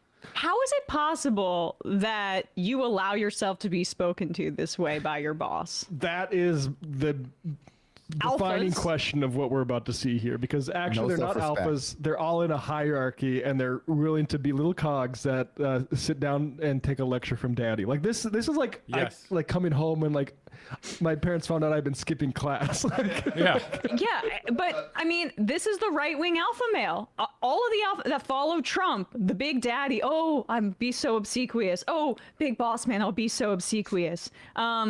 And they try to lecture everybody else on masculinity. Buddy, stand up for yourself. Does he stand up for himself? No, and this is, I will say, this is the very first segment of the PBD podcast. Opened the show with a humiliation ritual. And in fact, said they later pushed other stuff back so they could get to it first. Little house cleaning up top. Ouch. Millionaire from Miami, incredible quality. If you want to find out more about just skip event, to the ad. said that. let's get right into it. Opening topic that I want to address with you guys is this. Adam, you were on the you and Dave Smith did a debate together on, what do you call it, on Piers Morgan. I think that's the first time you were ever on. Mm-hmm. Obviously, the market has responded. And they've been, saying their thoughts on how. Yeah, just to decode this for everyone, when he says the market, he means their audience. Yeah. Everyone. Look at the market. What went, what you did, what was said. Davis retweeted and said something about this is the end of Adam funeral. He made some comments that went viral. You've responded. You made some videos at him as well. But I just want to kind of because a lot of times from the audience, you have to know how this works. The audience sits there and watches and says, I know for a fact Pat prepped him and the team prepped him and this and this and that, and they don't know what happens. I want you to share with us, because the audience is curious. They're asking me, what is your impression on how you did on the debate with Dave Smith? Well, so I just want to highlight him saying, people think that I prepped you. And I just want to say up top, that is not how this happened. I distanced myself from your performance.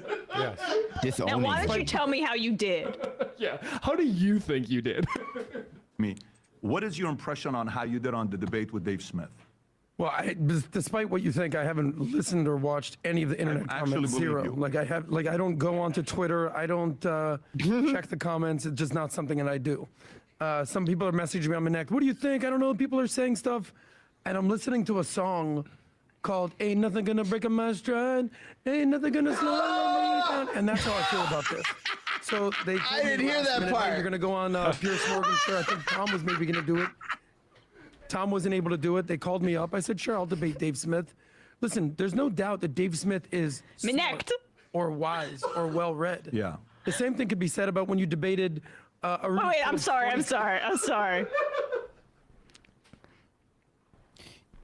Can we go back a little bit? I can't get over the little break for singing. Oh yeah, no. It only gets worse from self-soothing. It only gets worse from here, but you should really pay attention to this part that comes up because it's directly contradictory to itself. It's really quite weird. Can we go back to the song? Yeah, we gotta hear it again. To a song called "Ain't Nothing Gonna Break My Stride, Ain't Nothing Gonna Slow Me Down," and that's how I feel about this. So they told me last minute, hey, you're gonna go on Piers Morgan. Sure, I think Tom was maybe gonna do it. Tom wasn't able to do it. They called me up. I said, sure, I'll debate Dave Smith. Yeah. Listen, there's no doubt that Dave Smith is smart or wise or well-read. Well-read? The same thing could be said about when you debated a room full of 20 communists on Jubilee. They were all very smart. I was very impressed by all these people. But just because you're smart doesn't mean you're wise. Now, do I think Dave Smith is smart and capable? He just called him wise. Yeah, he did call him wise. That's what I meant. He just called him wise. So, he's lost the plot on this one. He's spiraling. But he didn't read the comments. No. Do I think he's funny? No. Do I think he's right? Definitely not. I'm asking you, how do you think you did? I think I did fine. My intention wasn't to play nice. So I went on Piers Morgan. I don't really have. It's not the being mean that people have a problem with. In fact, Dave was meaner to you. Yeah. Plans on going on Piers Morgan every single day. That's not my thing. It's a food fight every single day. Respect to Piers Morgan. I wanted to make some waves. That was my methodology. I could be right. I could be wrong. I don't care. Okay, so the problem is you said you don't care? No, meaning I don't care what the market thinks of me. Yeah. I know what I believe. I know who I am. I know what I stand. That's the worst thing you could say to PBD. Yeah, that's bad to say. That's his God. This is like if I came into the office and I said, I don't care about Social Security. Yeah. If I went into confession and said, I don't care what Christ thinks. You know? Yeah, fuck Christ. I stand for what America stands for. Dave Smith, what pissed me off, he continues to say that America is the greatest terror. Okay, so he's just going. We're going to skip a little bit ahead here because he basically just needs the fainting couch because Dave Smith accused America of something that it's doing, which is terroristic violence on the rest of the world, which is anybody familiar with the history of our foreign policy would know. I mean, look at Vietnam, Google Zippo squads for what that means. But let's just skip a little bit here where PBD starts. He ends this little soliloquy and PBD gets in on him. He might be on a podcast or even on Joe Rogan's for that matter, people don't support this guy. I support our troops. I support America. I support our allies. I think Joe's had him on 20, 30 times. Irrelevant. No, it's not irrelevant. So ask whether you agree with the guy or not. You know, Joe likes Dave, right? So the question you got to ask yourself is, from my perspective, there is issues, there is approach, there is what's next for you. When I look at everybody in the marketplace, including myself, everybody in a market. I'll say anybody who has a boss, if your boss starts saying what's next for you, and you are thinking, am I getting fired here? Yeah, you might be. Place, including myself. I leave and I say, okay, how am I recreating myself for this next phase? Oh my God. What areas do I have where it's a leak for me? What habits do I have that I need to pay attention to? When we started building an insurance company, yesterday I had Lee Strobel on, we had a great conversation together. Let me just zip a little bit. So he tells one of these old man stories. Right, but is he basically soft launching him, firing him on air? It feels like that, yeah. You know, this is like this is like a theme in American culture too. It's in reality TV, but like probably launched by Trump with the Apprentice thing. You're fired. The whole, You're fired. the fetishization, the thing that people, there's a certain kind of audience that gets off on seeing somebody else humiliated by their boss. Because it's like they get to imagine themselves in the power position when they're actually the Adam Sosnick. Bar rescue. Yeah, for sure. This is very Apprentice coded, especially in like the hyper performative, like fake CEO stuff that they're always doing. Like how their previous set, they had like PBD sitting in the big chair and they were all sitting in like the tiny chairs. Like the PBD show is like one of those shows that is entirely run on fake LinkedIn posts about like how to be an effective boss. Like the power, like what's the book called? Right, or the Laws of Power. Or whatever. Laws of Power. Right. Like, it's all an extension though of like the at least here in America, the societal like groupthink that like, successful business owners are really smart. They're the smartest people alive because that must be why they're successll or why they make money. And so we must listen to everything they have to say. So if you hear one of these guys berating one of their employees, there's exactly what you all just said too. But there's also that idea of he's got to know what he's talking about. He's a successful business owner. Yeah, so it's where, quickly, it's just where Christianity and evangelicalism and the prosperity gospel intersects, and why that's Trump's base of support too, which is like the outsourcing of kind of one's thinking to this omniscient person who can be the decider for you and is the strong person to follow. It's like a similarly religious construction. Why Islam was so smart, saying you can't represent Muhammad. Yeah, exactly right. They were cooking with that exactly right. All right. So we're gonna skip this weird thing where PB talks about church pastors that were hooking up with members of the parish. I still haven't decoded what that was meant to convey, but we're going to skip after that. God, like some pastors actually become godlike because of how much the church fears them, and they liked anyways. They go through this. I said, okay, how do we want to build this company? It's very hard business. So you got to think about ways to improve. I'm asking you.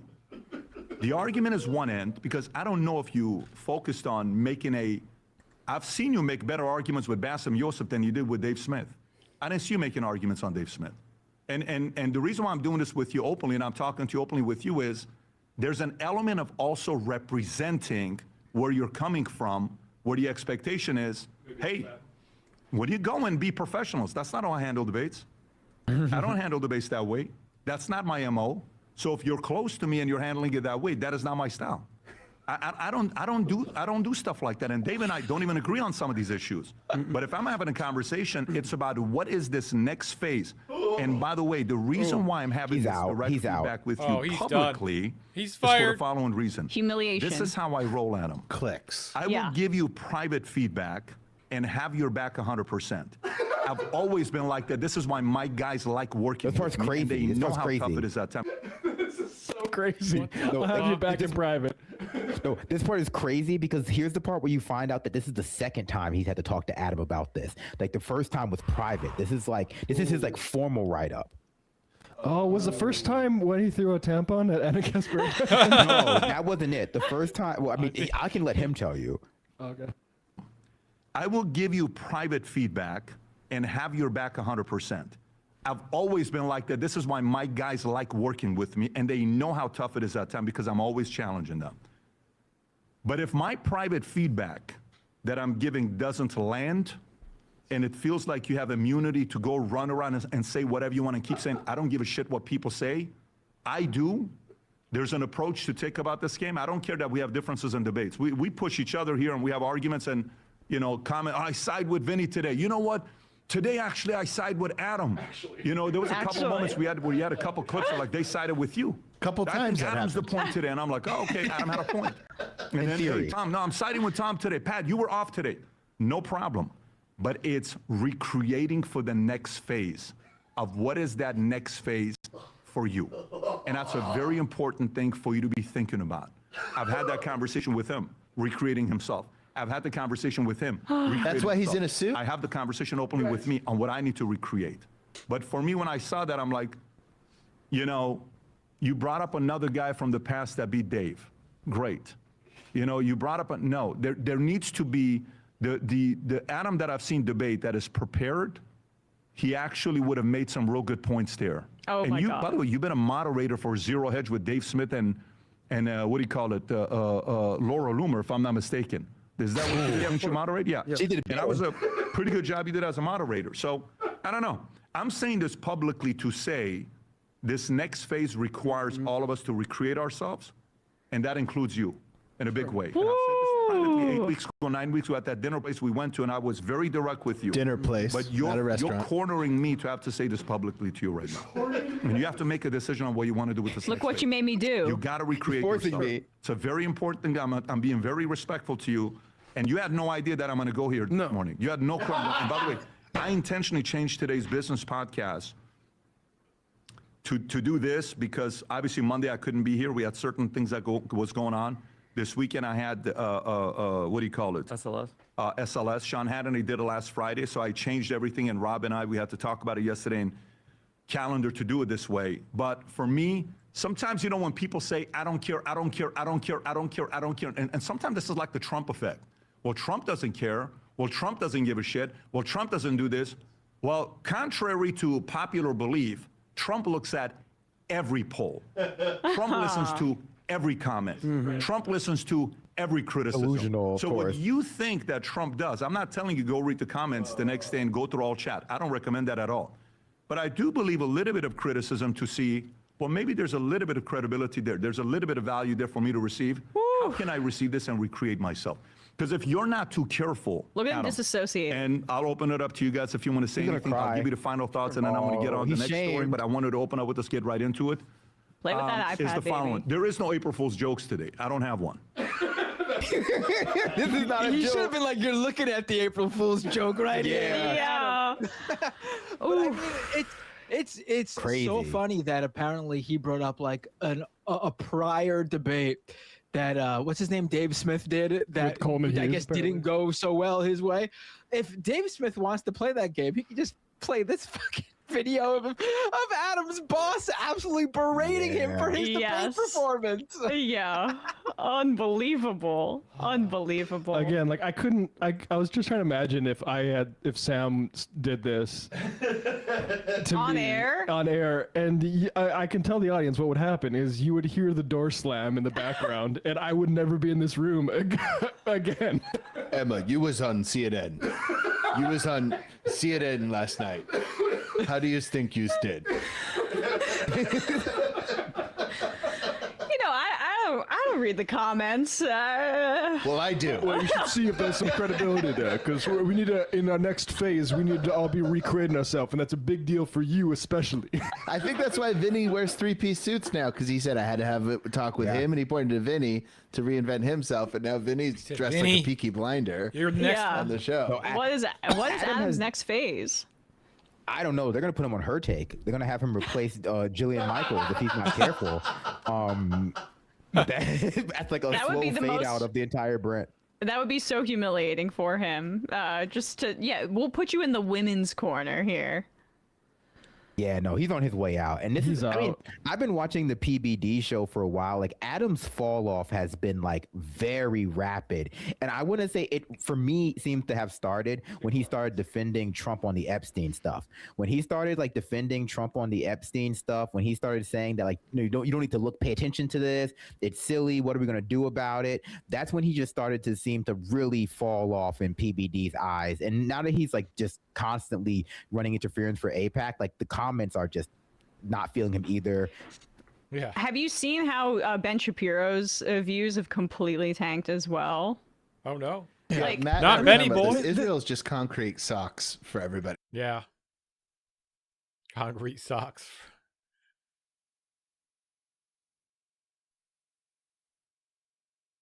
There's no evidence that 30,000 people were killed. Show me the evidence. That 30,000 people were killed. I heard it from your mouth. Where Evidence is there. Elika? Violence. Huh? And I'm going to tell you. You're disgusting.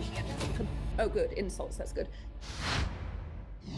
President Trump says the war in Iran could be over within 2 or 3 weeks. The aftershocks, however, even if that is true, will last for years. Trump has told the Telegraph newspaper in the UK that he's now strongly considering a move to quit NATO altogether. The biggest military alliance in human history is a paper tiger, he said, and Putin knows that too.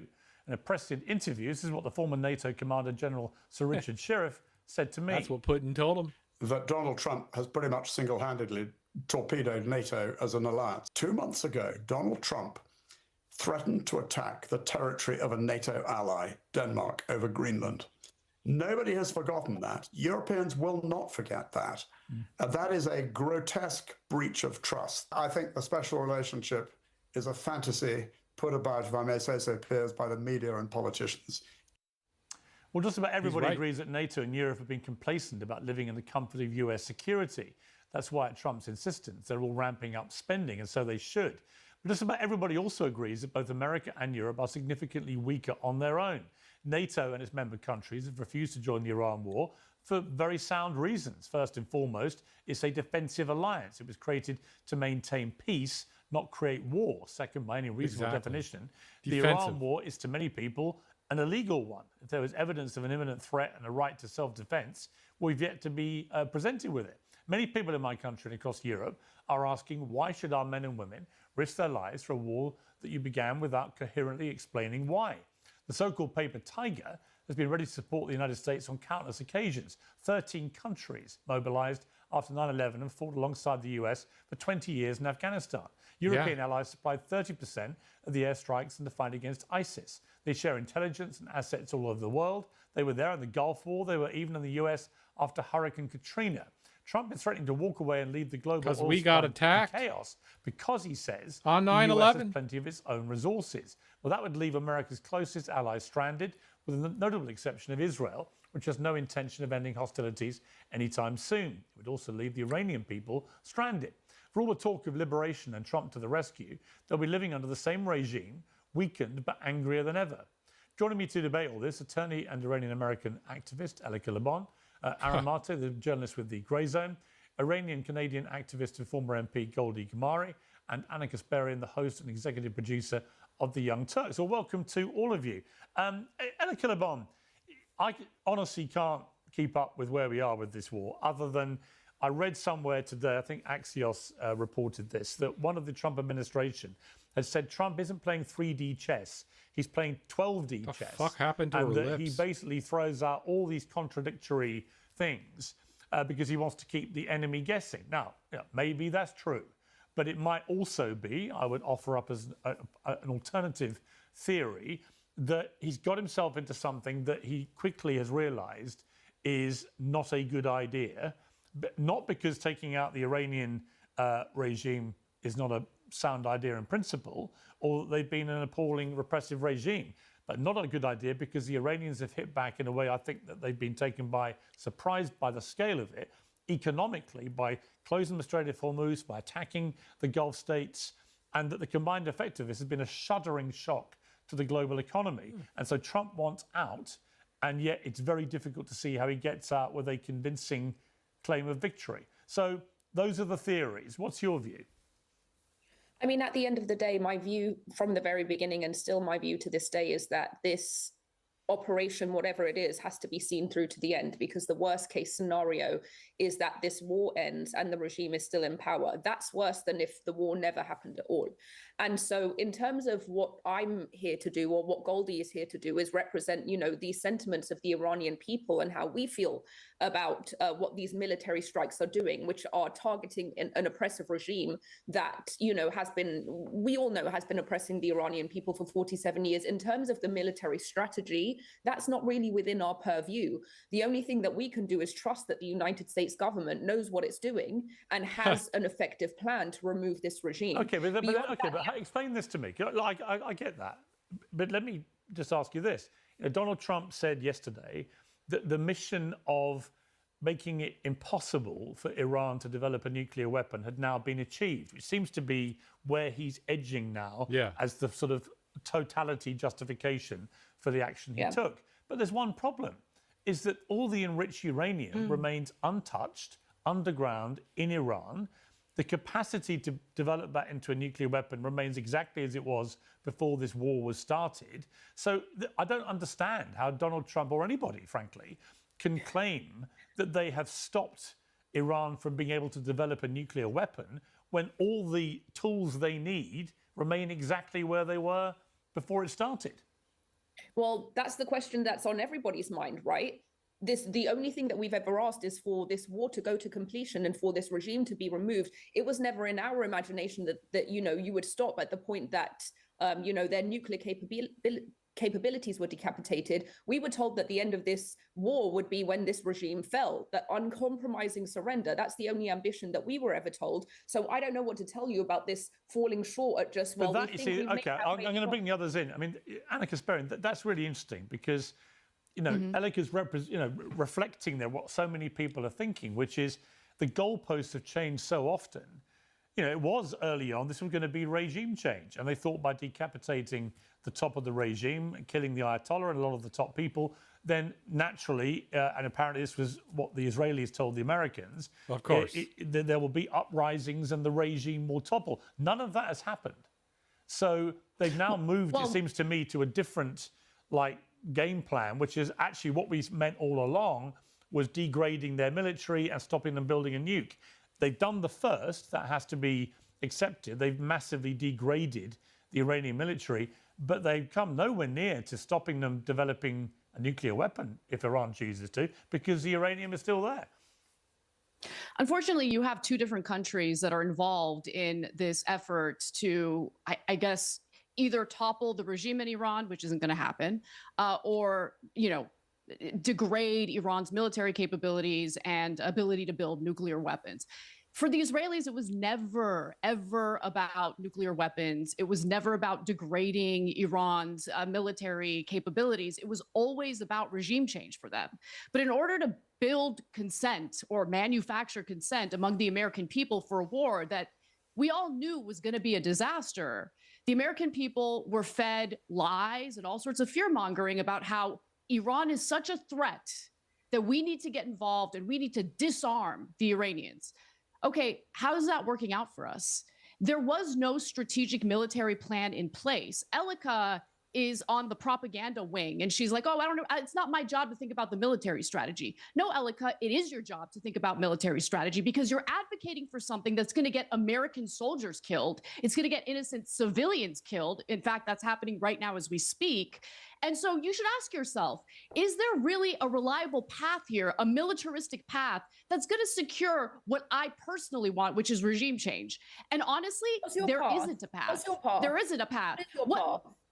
First of all, I don't have a path, because I've analyzed the situation and realized that Iran has a formidable military, and that we're going to put our soldiers in jeopardy by taking them over there. I didn't interrupt you, and you're interrupting me. Why are you interrupting me? Pierce, are you going to intervene? Because she's interrupting me when I didn't interrupt her. Yes, I think that's fair comment. You shouldn't interrupt each other, because we can't hear either of you when you do. So I appreciate it. it is important to ask yourself, as you're advocating for military action, whether or not that military action is going to secure the gains that you're advocating for. And if you looked at the landscape, if you looked at the terrain in Iran, if you looked at what Iran is capable of doing, the fact that they control the Strait of Hormuz, you would think about all these elements before spouting off about getting the United States involved in a war that isn't going to secure what you think it's going to secure. There isn't going to be regime change in Iran. And by the way, I think it's disgusting that we are dragged into a war on behalf of a foreign country that does not plan to put any of their boots on the ground. Not a single IDF soldier is planning to be on the ground. That's a really interesting point. Let me bring in Goldie Gamari. Welcome back to Uncensored, because it seems to me, look, I'm not a military expert, but a lot of my family have served at high level in the British military. And there's only one way to get that enriched uranium and therefore be sure that you can prevent Iran in the future developing a nuclear weapon, because they're very advanced as it is with this uranium. And the only way you can do it is with ground forces. The problem is it's incredibly dangerous, that operation, because of the terrain there, because of the way you would have to do it, because of the embedded defenses that the Iranians clearly have, the drones they have, and so on. This could very quickly, if America tried to do this, and I think it's perfectly reasonable, Anna, to point out, so far there's no suggestion the IDF will join this, even though it's clear from Marco Rubio's own mouth that America went into this because the Israelis said, we're doing it with or without you. If it becomes a ground war, this could become very quickly disastrous. I mean, do you accept there's that risk here? There's always a risk in everything that happens, but I mean, ultimately, we're dealing with the most powerful military in the world, the U.S. military. Their intelligence is top notch. President Trump himself has said that the reason that he decided to begin this as he calls it, an excursion into Iran is not because of Israel, it's because he assessed the threats to the United States. And, you know, obviously the commander-in-chief of the United States of America has way more intelligence information than, you know, just random podcasters on YouTube. So, you know, I trust President Trump. I trust his analysis. And Pete Hegseth has also said that the vast majority of the Islamic regime's ground forces, it has been destroyed. Their drones, their missiles, everything. So the only thing that's really left of the Islamic regime is just their paramilitary forces. In fact, they're so weak that they're now not only bringing militia groups from Iraq, but they're now actually conscripting 12-year-old children, which is a war crime. So the Islamic regime is now using children to fight. But if they're that weak, all right, look, let's take for a moment your premise that they've been almost obliterated, which I keep hearing. Okay, but from where I'm looking, the regime has not been displaced. I mean, Donald Trump this morning put out a new post on Truth Social saying Iran's new president, much less radicalized and far more intelligent than his predecessors, has just asked the United States of America for a ceasefire. We will consider when the Hormuz Strait is open, free and clear. Until then, we're blazing Iran into oblivion, or as they say, back to the Stone Ages, his usual hyperbolic rhetoric. But we don't know who he's talking about, by the way, because no one's come forward from the Iranian side to say, yes, that's me, and we are talking to the Americans. And Piers, I think that's actually very funny because as far as we knew, the president was Pezeshkian.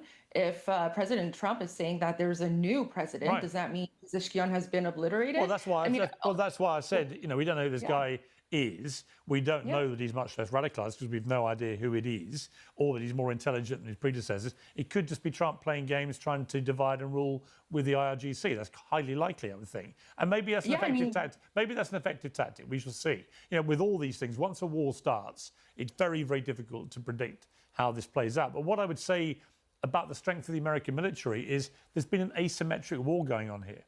And I'll bring Aaron in here. You know, the asymmetric war is that you've got the American and Israeli combined incredibly powerful military, the most powerful military we've ever seen in this planet, waging merry hell across the skies of Tehran. But at the same time, the Iranians, like I said earlier, very skillfully and with great cunning, it has to be said, doing a very effective job in economically strangling the world through the Strait of Hormuz, and also strangling the economies of the Gulf states, its neighbors, by attacking refineries, by attacking tourist areas and so on.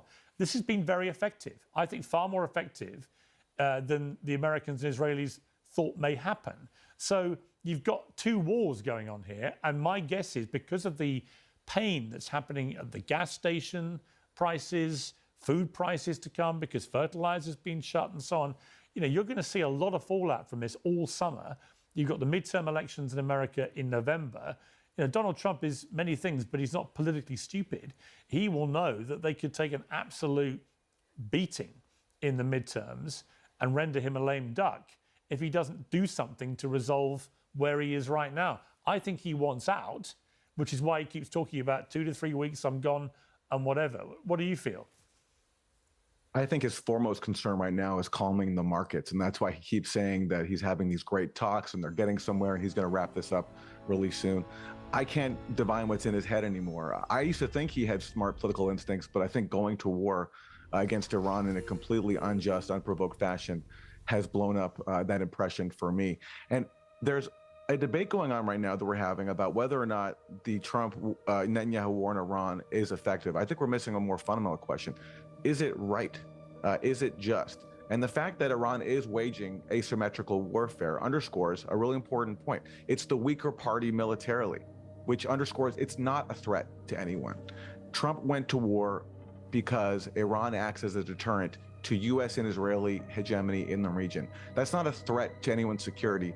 It's a threat to domination. And that's why Iran is being subjected to these attacks. And it's whether or not Trump can achieve his goals or not, it doesn't obscure the fact that it's fundamentally illegal. Under the standards of the Nuremberg trials, aggression is the supreme international crime. That is what Trump undertook here. Even his own intelligence agencies affirmed a year ago, and this hasn't changed, that Iran did not have a nuclear weapons program. It limited its missile ranges. At best, they said by 2035. But hang on that point, because we do know they were clearly lying about the capacity of their missiles, right?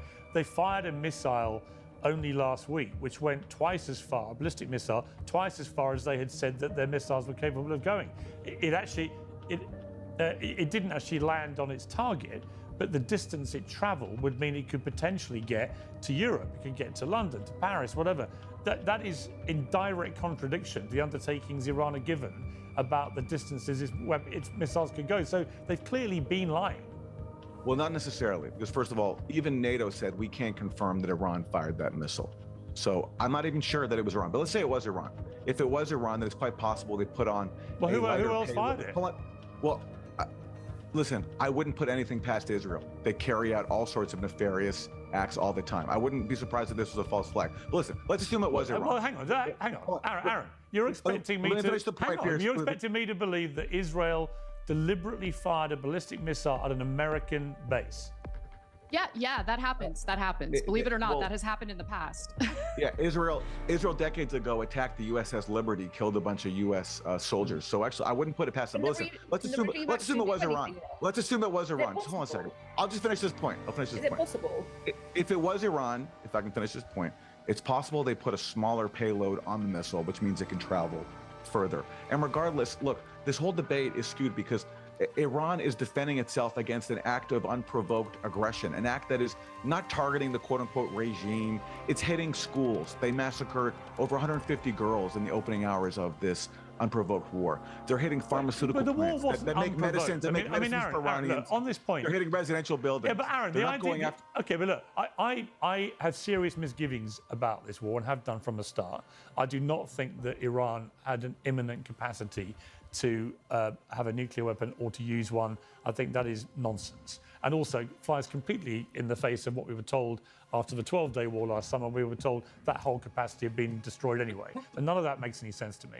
But the idea that Iran had never provoked either Israel or the United States, I mean, that is also patently disingenuous, because Iran for the last few decades has systematically waged a campaign of terror through the Houthis, Hezbollah, Hamas, and other proxies against Israel. Ayatollah has led the chants of death to America, death to Americans. They have killed, I think, more Americans than any other nation in the world, right, in the last 47 years. So this idea that this has all happened out of nowhere, you know, I just think is disingenuous.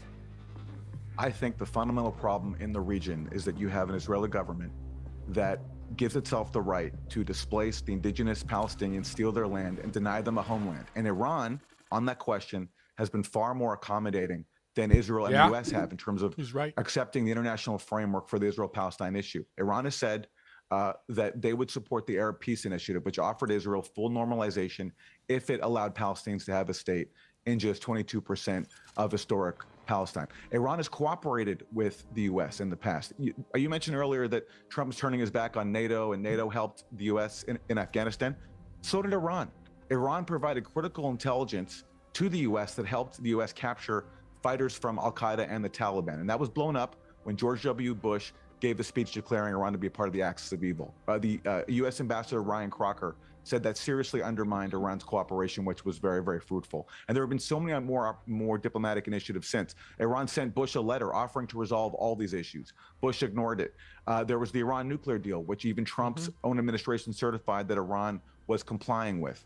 And what about the slaughter? What about the slaughter of thousands of protesters, including many completely innocent civilians, on the streets of Iran in January, for example? Because the noise from the left, I have to say, was pretty. I'm not accusing you or Anna. I don't know what you both said about it at the time. You can enlighten me. They said nothing. But there was a deafening. Oh, I'll tell you what I said. Oh, hang on. There was a. Don't speak for me. Don't put words in my mouth. You said it. No, I actually remember very well. Sorry, I'm actually talking. You don't know what I had to say about it. 30,000 people were killed. I heard it from your mouth. Okay. There's no evidence that 30,000 people were killed. Show me the evidence. There it I'll is. Admit that There I'm it wrong. is. But How many do you think were killed? Where's the evidence, Elika? Where's the you want me to tell you? What's you the want me to tell source? you? Yeah, go ahead. I can tell you the source. I can tell you the source because how quickly you believe in terrorist regime, but you don't believe. Just give me the source. I don't need to. I'm going to tell you right now. I'm going to tell you right now. Silence, and I'm going to tell you. Every single hospital in every single city in Iran gave a tally of how many corpses were in their beds. In total, that amounted to 36,500 people, and that didn't include the people that were slaughtered in the street. What source compiled those numbers? The hospitals. The hospitals. Every hospital? Okay, so you Every yourself talked to every single hospital? I saw the list. I saw the list of every hospital with every number. You saw the list. Google it. Who Google published it. the list? Who published the list? It's everywhere. Human rights it's everywhere. organizations. You should know the source. You should memorize that. If you're so heated about I'm this telling issue, you. But, okay, you should but you know memorize what's that. interesting? Okay, hang on. You know what's interesting, Anna? Yeah, you're having the complete reverse. You're having the complete reverse. No, I'm not. Well, I'm not. okay, I'm going to explain. We haven't the heard New York Times just published a piece on You this haven't that I heard hope my you question read. yet. That I hope you read. You haven't Go heard ahead. my question yet. Right. You care about the deaths in Palestine, but No, you don't no, care about not the that, but Iranian not people. that. I do care about the You Iranian people. got utterly, Unfortunately, you got, they've hang been. on. You got utterly enraged when people questioned the number of people who've been killed in Gaza, rightly, because it turned out those numbers were broadly accurate. They've now been admitted by Israel. And yet here you are doing exactly what so many Israeli guests did No, it's the same thing. about the deaths in Gaza. You're just refusing to believe Same kind of any of the misinformation. numbers coming out of things. So my question for you would be, well, if it wasn't 30,000, then how many do you think were killed? I don't know. I don't know So exactly. how do you know it wasn't 30,000? Hold on. Let me Sorry, hang on. Elika, Sorry, let me make again, my point. Anna, If you're going to Anna, ask a Anna, question, let me Anna, answer it. Anna, Let me answer I am the moderating question. this. Anna, I so know, my but point let me being, answer the my question. point being, the very question that I used to ask all the Israeli guests who would try and cast I know. aspersions. I know. Is the same question Let me explain I'll put to myself. you. It's the same question to you, which is, if you don't know, how do you know it wasn't 30,000? You Okay, don't. let me explain it, okay? You don't know. No, Pierce, let me explain it. Okay, when it comes to Gaza, the Gaza Health Ministry, historically, you look at the history, they have historically been accurate and very careful when they publish death tolls, okay? They're always confirmed. In fact, oftentimes, they're an underestimate. So I know to trust the Gaza Health Ministry because of its history of publishing accurate data. In the case of Iran, we know a few things. We know because so many American former government officials and current government officials and the Israeli media were literally bragging about putting Mossad on the ground, arming people. And that's why so many of the law enforcement or police officers, security forces in Iran were also killed. Okay, there's a lot of disinformation coming out, and there are different sources publishing different information about the death toll, which is why I don't know. I have not found a source that I fully trust and yet you that's are giving me accurate data. No, but Anna, again, I would use the same questioning I did to people about Gaza. How many of them were killed by Mossad operatives? How many of them were actually killed by I'm not asking you that. No. I'm simply saying once you've admitted you have no idea how many were killed, I find it extraordinary that you would be so emphatic in refuting the 30,000 number. You don't know. You think 30,000 people were slaughtered in 1 week? I think it could easily have happened from the scenes that I was looking at. Yes. I don't. Okay, you don't believe it. Okay, but I don't believe it. Given that you've admitted you don't know, you don't know. Let me come back to Elika. You know, I have noticed there has been I think there has been a double standard here from people on the left who I respect, where they seem to care an awful lot more about Palestinians being killed in Gaza, which I also shared their care about, and the protesters killed in Tehran at the start of the year. And it was deafening. It was deafening. And Hollywood was deafening by its silence too. And I just think that's another thing that is just wrong about this. It's intellectually dishonest to people, right? To pick and choose which You know what's innocent dishonest, Pierce? The fact that Iranians are getting killed right now. Civilians are getting targeted right now. This war began, okay, with 175 people getting slaughtered at an elementary school? Elika, you got anything to say about that? Do your people feel liberated? Yeah, I do, You don't live in Iran? You've never lived in Iran. And you have the audacity to talk about this as if it's the liberation of the Iranian people as they're getting killed, as their hospitals are being bombed, as healthcare workers are being killed. Disgusting. Go ahead. Let Elika respond. Let Elika respond. I'm not going to shut up. Well, you let her respond because you asked me to stop her interrupting you. So I'm now saying to you, Okay, Anna, go ahead, Elika. let her speak. Please go ahead. When you talk about the Hamas-run Gaza Health Ministry, you say their numbers have historically been accurate. Well, did they ever separate civilians from Oh, good. Insults. That's good. Did they ever separate civilians from combatants? They didn't. And in the end, we discovered that that number did include many combatants. Okay. The idea so that's did, the first actually. thing. We know their numbers. Correct. That's good. 83% right? civilians. Okay, are you going to interrupt? 83%. Are you going to interrupt? Actually, Hamas said that 50,000 of them were combatants. Regardless, you are quick to trust the Hamas-run health ministry, which just shows who you trust, right? Which is terrorist regimes. Second of all, you sat there just right now and said 178 school children were killed.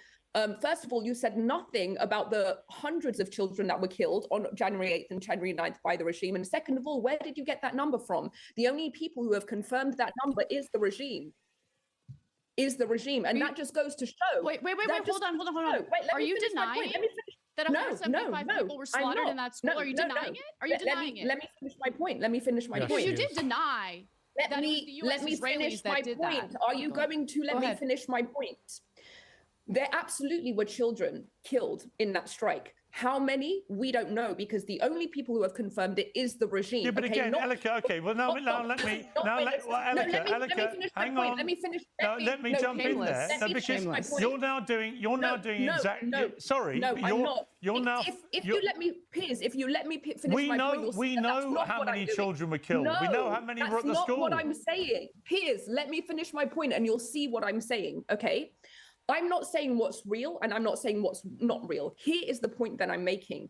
When the people, okay, tell you something, doctors, witnesses, eyewitnesses on the ground tell you something, okay, it is questioned. When the regime says something, it is believed. So what I'm saying is that I'm pointing out to the hypocrisy of how easily they believe regimes, which they might be true. It might be true. Yeah, but you know, the trouble is, again, you're both basically casting doubt over the death toll numbers. It's not about casting doubt. You're both casting doubt over the death toll numbers of the other side. And that's my point about intellectual dishonesty. I don't think it's honest to do that. I mean, in relation to the attack on the school, it's pretty obvious to anybody what has happened there. We know that people were. We know why. It used to be. Let me finish my point, please. It used to be part of an IRGC compound. Then it was moved out several years ago to be just outside the compound. I suspect they clearly deliberately attacked the compound, and the missile was slightly off and hit the school and killed over 160, 70 young schoolgirls at school. It was a disgusting thing to happen. And what America should have done, what President Trump should have done, is just immediately had the investigation, concluded it immediately. They know if one of their missiles hit that school or not. They knew immediately. And they should just say, we made a terrible mistake. We were aiming for the compound next to it. We hit the school. Terrible things happen in war. Terrible mistakes happen in war. We are owning this mistake. I would respect any country that says that when that kind of thing happens enormously more than I respect the obfuscating and disingenuous bullshit we've heard about the attack on that school. Right? Absolutely, but Piers, that's not the point. The point is that how quickly people run with numbers provided by a regime that historically does nothing but disseminate propaganda, and how quickly they question the words of the witnesses of people who have seen this massacre on the ground. That shows you who they defer to, and that is what's worrying. Okay, let's just I'll make a point, Piers. The government published a list of people that it says were killed during those protests. If people think that list is false, what they can do is they're either alive or dead. There has been. You know what? They're either alive or dead. And it will be verified. And my guess is that many thousands were killed. Exactly how many thousands, I don't know. I'm intellectually honest enough to say I don't know. But I certainly, because I don't know, I'm not in a position to emphatically deny any figure because I don't know. Let's just turn. I want to turn to another. Hang on. Listen, we're running out of time. Because those numbers are ridiculous. I want to turn. Those numbers are ridiculous. I want to turn to another issue. From 30,000 to 40,000. All right, we've done the ridiculous numbers. All right, stop talking, please. Because you're anointed. I want to change the subject and bring Aaron in here. All right, Aaron. I want to talk about this extraordinary thing yesterday where Israel's parliament approved a law that would make the death penalty the default sentence for Palestinians convicted of what they regard as deadly terror attacks. The legislation was pushed by the far right with Ben-Gvir, the National Security Minister, its driving force. After the vote, and I found this particularly sickening, he was seen opening bottles of champagne and celebrating, posting on X, "We made history, we promised, we delivered." And, I just found this, I have to be honest, completely repellent. I find Ben-Gvir and Smodrich repellent anyway. I think they are unbelievably far right. I think they have dragged Israel into very dark places, this Israeli government. And I think that this is indicative of what I mean by that. The death penalty has existed but not been used in Israel for decades. They're bringing it back only for Palestinians who they deem guilty of terrorism. Some will have committed acts of terror. Others are furiously disputed by the Palestinian side. So it's an arguable point. And we'll have to see who they decide they're going to kill. Ben-Gvir and others were wearing nooses as badge lapels on their suit. It was sickening. But also, they're saying it won't apply to Israelis, right? So you won't have Israelis being killed under this new law in Israel, because of course they're not going to convict any of their own for any act of terrorism, even though many other people view a lot of the behaviour by some of the more rogue elements of the IDF to be acts of terrorism. So there's a terrible double standard there, which, and the way the Ben-Gvir and others have been celebrating it is sickening for anybody, right? Whoever you are. What's your view of this? Yeah, and this is the government that working class American soldiers are being forced to die for. Nobody signed up to defend this fanatical Jewish supremacist state, but yet this is what people are being sent off to West Asia to defend and to die on behalf of. As Anna pointed out, the Israeli military won't even be sending its own ground forces if there is a ground invasion of Iran. This is what the Israeli government is. People like to think there was maybe an earlier time when the Israeli government was more liberal and things have gone the wrong way. Well, when you found your country on ethnic cleansing, when you claim that there's a divine right to steal land from somebody else, when you establish an apartheid regime that privileges one group, Jews, over another, Palestinians, this is what is going to happen. This is the inevitable result of Zionism. And it's what so many people around the world now are waking up to as being just incompatible with any basic standards of humanity. But yet we're constantly told by all of our leaders that Israel is a top ally. They share our values. These aren't my values, and these aren't the values, I think, of most decent-minded people. So what you're seeing now, I think, because of Israel's actions, and it's not just, it goes far beyond this. I mean, Anna Enjoyer is here.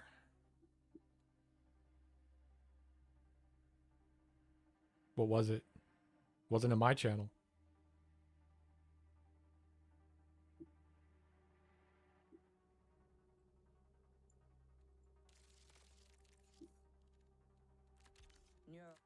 Chromatophores primed.